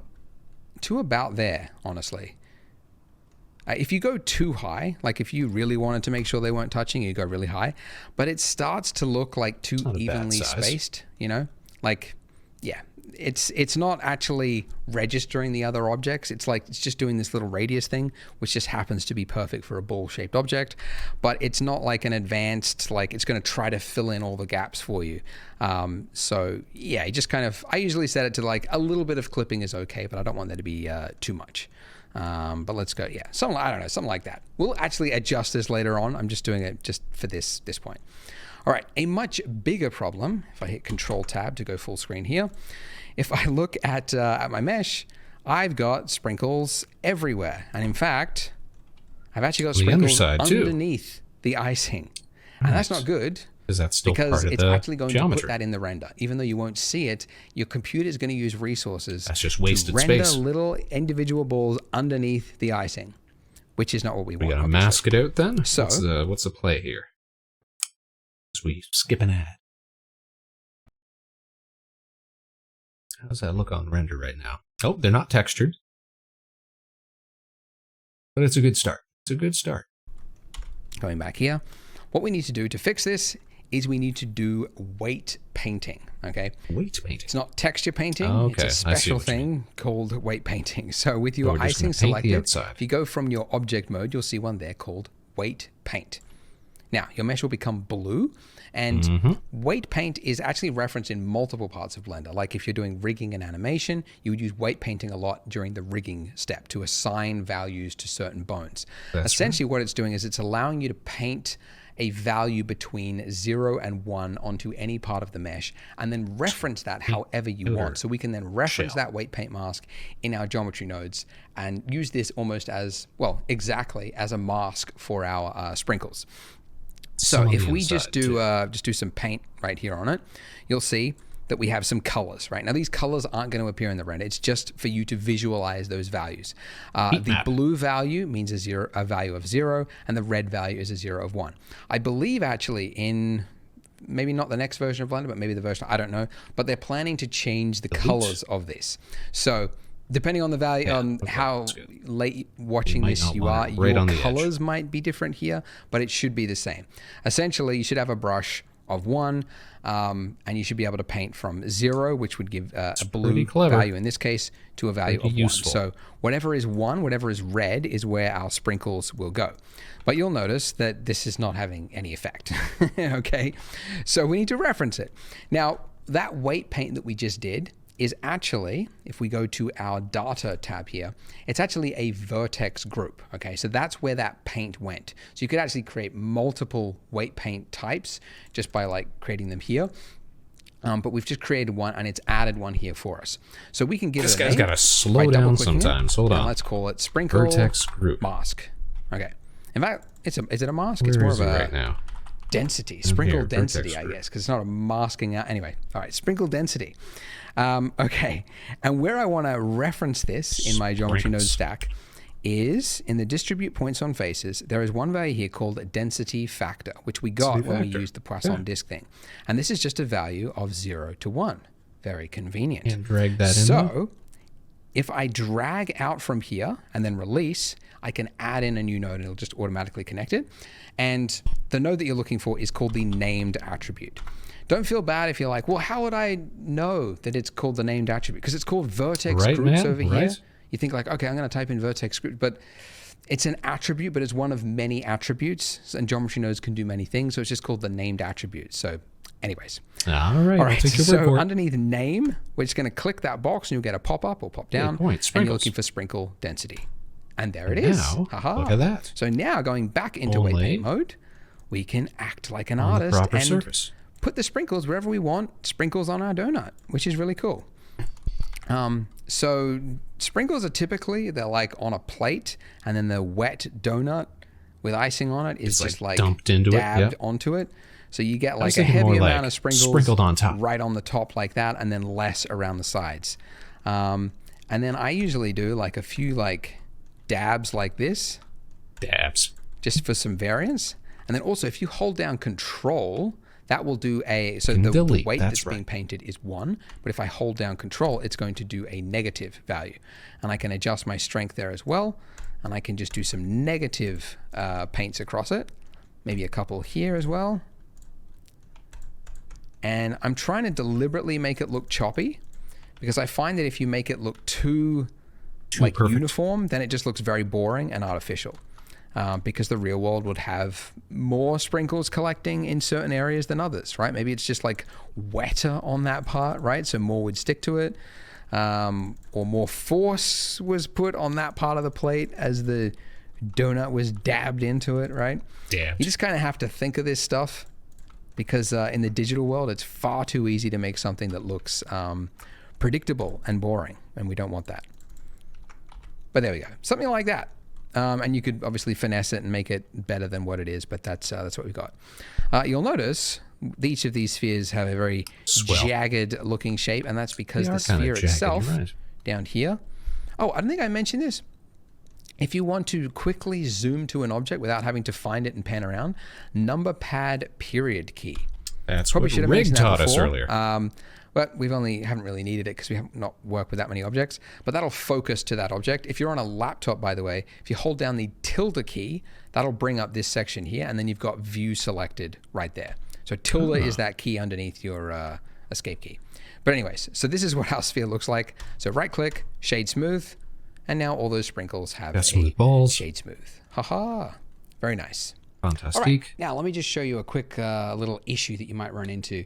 If you were to duplicate your donut and create two, and then on the second donut, you're like, hey, I want to have some spice in my scene. I don't want to have the exact same count of sprinkles across both donuts. Let's give a different value to this one over here. It's going to apply to both. Well, you can see that they are now sharing the same value, because this node group here is being linked across both objects. So you got to make a new one, huh? But if you wanted, I mean, you could make it its own single object so that they're not linked. But if you wanted everything else to remain the same, so that let's say you change the sprinkle at some point, that's preserved across it. But that one value you want to be different across multiple objects, you can expose it. So just like what I did at the start, if I drag out from the value I want to expose, and then I put it up to here in my group input, the empty slot, if I just release it, it's now disappeared, the value's disappeared from here, and it's now appeared in my modifier stack over here. And now I can put in a different value. So this has now got a value of 2000, and this one is 500. So essentially by dragging it out and exposing it, it's essentially removing the value from this node setup and saying this is its own separate thing, which is independent per object. And it has a two birds, one stone kind of effect, that it makes it more accessible. So in a completely different part of Blender, I'm working on my scene, and I'm just very quickly giving different you want them all to look amounts slightly different. To different Yeah, donuts, that makes sense. Right? Like a madman, right? No one can stop me. But yeah, very cool. And that's now exposed. Oh, the other thing we probably want to do though, with that this group input here, is I want to give it a different name, because density max, not really that useful. I can call it sprinkle density, right? So now it's like a fully customized little node group that I could drop on any object. I could be building a car in the future, and I'm like, it needs sprinkles, and I can just drop this on it, and I've got a sprinkle density road salt or raindrops or whatever. Right? So you never know. You can see how geometry nodes, you can build something really customized for what you want, and then it's just readily accessible every time you need to use it. Awesome. Now, one issue that I will show you with this, and actually it's not specific to geometry nodes, but this entire time for all these videos, we've been building a donut which is too big. So if you hit N in your properties, oh, that's the polygon thing, you can see the size, the dimensions of your donut is 1.2 by 1.2 meters, which that is pretty big. Americans, you can change it. You could change your units to the wacky imperial one. Yeah, 4 feet, right? Okay. Which is way too big. Okay. Now, why does it matter, right? Because if you're looking at this, how are you to actually know that this is 1.2 meters rather than the regular size donut? It doesn't actually matter yet, but when we get to rendering with depth of field, or maybe you want to import other objects from other scenes, having a value that is actually true to the object will save you so much time, and it'll also make it so that your camera settings, etc., are actually correct. So that bit is very important. So essentially, we should resize this. And really, a real donut is about 12 centimeters, which is exactly 1/10 of what we've got right here. So if we select everything in the entire scene, which you can do by just hitting A for everything. I don't know. A for all. Yeah, that makes sense. There you go. You got it, bud. You got it. Then if we hit S to scale, okay, we're now in a scale. Oh, actually, okay. Scaling. We're scaling. Well, now it's going to scale it, and the plane is going to be off the ground. Right. Okay. All right. Well, let's not scale the lamp and the camera. So everything else, universal selecting center. the donut, the lamp, the donut, the plane, and the sphere. Then S, and then I want to scale it by exactly 10%. Now, how could I do that? Well, if you look in the top left-hand corner, you've got the values there. And if I went to 0.1, then it would be exactly a tenth. Can we enter a value? I know we can do that in 3ds Max. Exactly at 0.1. Well, two things. One, if you hold down Control, when you're moving any value in Blender, it'll move it in increments, which in this case is 0.1. But you can also actually just type in the exact value you want, 0.1, and hit Enter. Bam. And now, if we look at the size of our donut, click N, hit N, you can see it's 0.12 meters or centimeters. You know. Anyway, hold up. I'm not seeing rotation value. I'm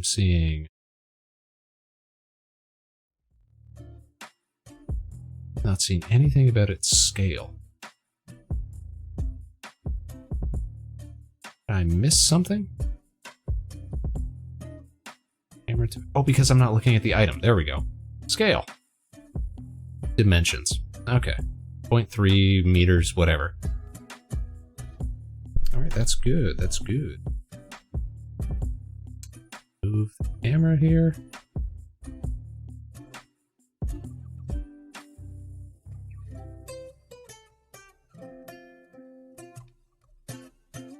Better darn it.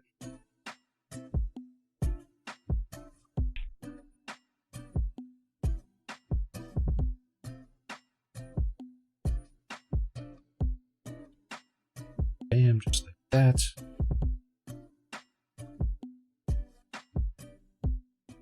That should work, right? No, it didn't want to zoom in all the way. Still some finicky things here.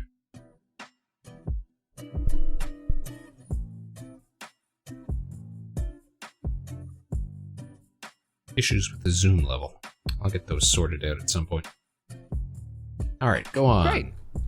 But there is a problem. Almost done. What you might notice, I mean, there's not a problem now, but when you change the scale or the rotation of an object, actually, it's only changed its its local scale. It hasn't actually applied it on a global level yet.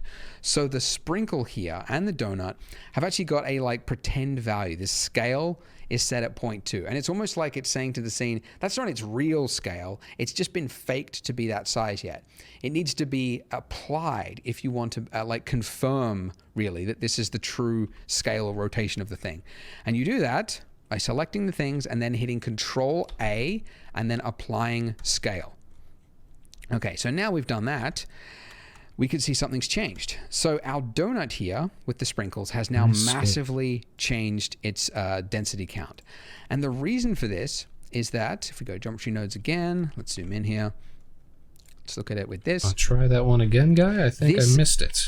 Things changed. So do that by selecting the things and then hitting Control A and then applying scale. Okay, so now we've done that, we can see something's changed. So our donut here with the sprinkles has now massively changed its density count. And the reason for this is that, if we go geometry nodes again, let's zoom in here. Let's look at it with this. Or maybe I was wrong. This density, this sprinkle density, is actually not the count of sprinkles at all. It's the density in relation to the whole scene. And the way I think of it is like, okay, it's a weird visualization, but if you've got a car and it's driving along a highway, right, a certain amount of bugs are going to hit the windshield, okay? but Now they're and showing the up. bugs could be defined by But here. they're still very, But very the small because smaller we the adjusted the object size is, of right? this. You could have the same amount of bugs going across the highway, but if it was like a tiny Matchbox car, there's going to be very few bugs that's going to hit it. Okay, so the density is kind of like the Okay, so density now they're of the the proper world. size. And now that we've made the object smaller, there's only 3 sprinkles left. There's only 3 bugs that's hit the windshield of our donut here. So this value now needs to be much bigger. In fact, it needs to be bigger. exactly like if it was 6,000 before, it needs to be 60,000 now. That seems but like a the big problem value. is that it's That not doesn't just a cause value issues at here. any point? The distance min value has also changed because this is also based on a real world value. So this now needs to be really small. So let's try 0.01. And that's actually pretty good, I think. There's a little bit of overlap, but that's roughly kind of what we want. And let's see if I can increase this. Yeah, so if I want this density to be really dense, yeah, I would have to increase it to a crazy number. Now, something I like to do personally, this isn't, you have to do this, but you notice how like this number is really large. And if I want to increase or lower my sprinkle value, and I'm in a different part of Blender, if I'm just dragging this value, it's having no effect because the range, like the scale of it is just so large. So what I actually do is I set it to a value that I think makes sense, which in this case is 200. And then whatever the value was before, it was a little clumsy. 200,000, right? I do a math value inside of my geometry node setup between here and here. I do a math calculation to multiply that by the value that it needs to be, almost as like a scale adjustment. Well, that's so you can do easier it with then. just one node, Shift A, Utilities, Math, Math. and just drop it in here. Now the math, I said I want to multiply it, so I need to change it from add to a multiply. And math is the most versatile of any node. You can do all sorts of stuff, but multiply. So multiply, and it was 200,000 before. So if I want this value 200, then I just add Multiply by 1,000. Yes, that's correct. Okay. So now I can very quickly change the scale of the sprinkles across the donut without having to like manually type in the value. I can just move it back and forth. And there you go. So that's it. So we've changed the scale of it to what it should be. We've got a correct we've got a correct sprinkle setup looking good. In the next part, we are going to be adding long sprinkles to our donuts because Long this sprinkles? round one is okay. And I originally was just going to go round to try and keep it simple, but there's also, I don't know, the long sprinkles just look way nicer. It's a classic sprinkle. He's but right. you do have to do some different rotation math and stuff, so we're going to do that in a whole second video. So click here on the screen to learn all about that. Looks a lot better than and ours does, random that's for sure. colors. So I will see you But at the in that same part. time, I'm kind of proud with what we were able to get done here. I'm going to go ahead and pause. I think that's where we're going to call it for tonight. We learned a lot. Learned how to use a lot of cool tools within We Blender. got round Oh, sprinkles. he's still Why trying to not? teach us things. He's still trying to teach us things. All right, here's what we're gonna do. Gonna get ourselves set up for a raid. Want to thank everybody for tuning in tonight and following along as Spaceman learns how to use some new software. Though not really that new. It's just an issue of we haven't really used it for the purposes of modeling before. We've used it for some rendering in the past, but I feel like it's time to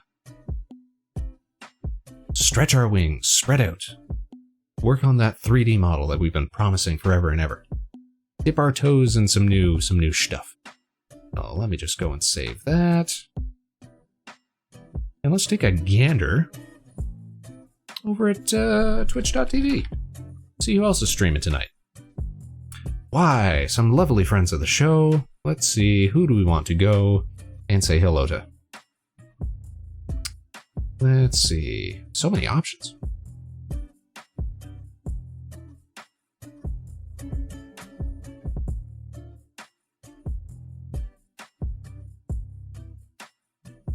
Let's see, we're gonna go see friends of the show, Meg and Dawn, over at the Game Grotto, who are playing some old school games.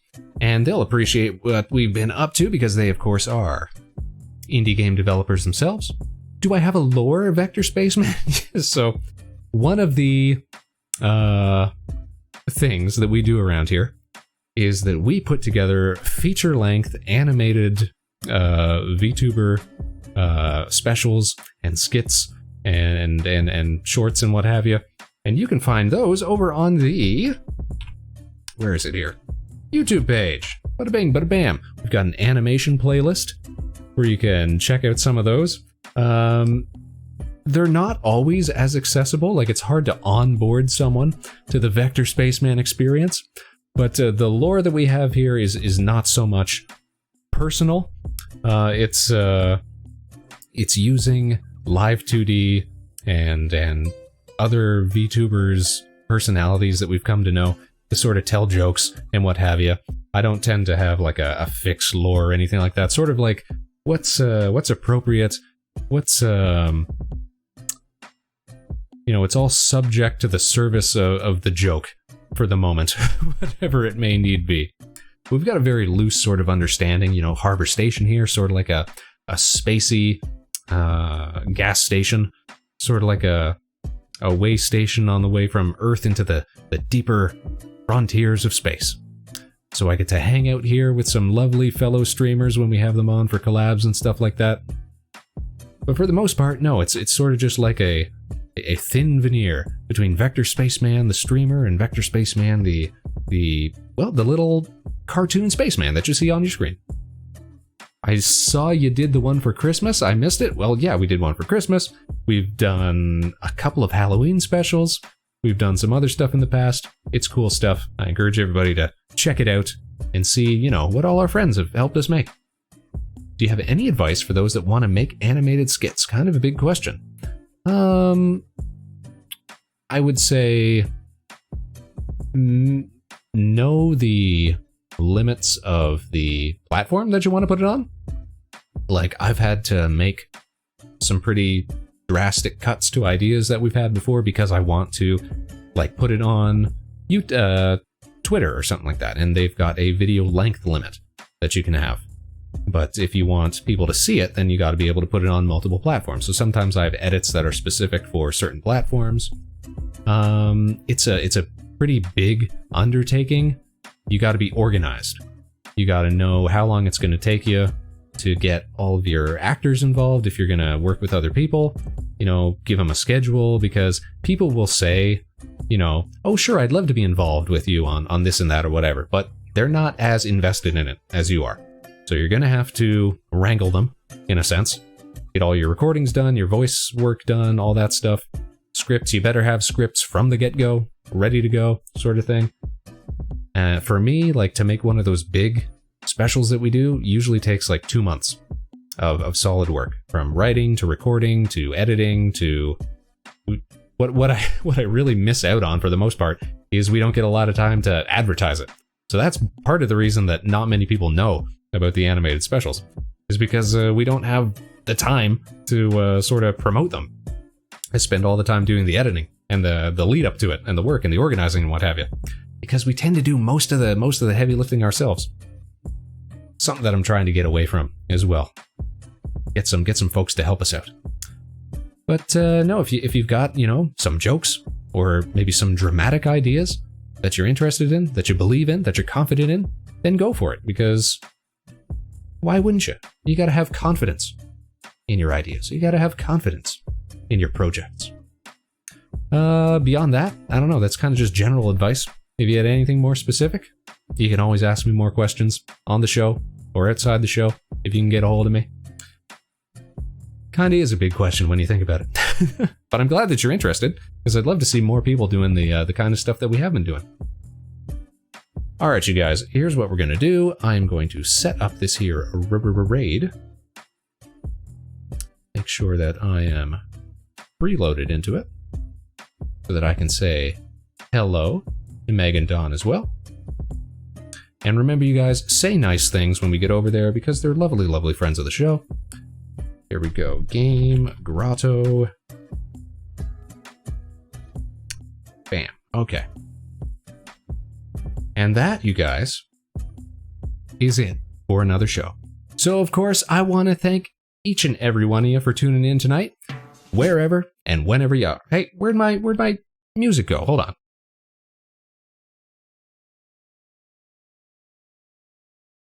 Stinger music, where did you go? There it is. As I said, I'd like to thank each and every one of you for tuning in, wherever, whenever you are.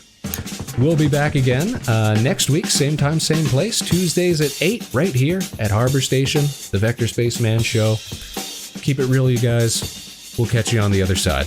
Until then, of course, no matter what life throws your way, good luck and Godspeed. This is Vector Spaceman signing off.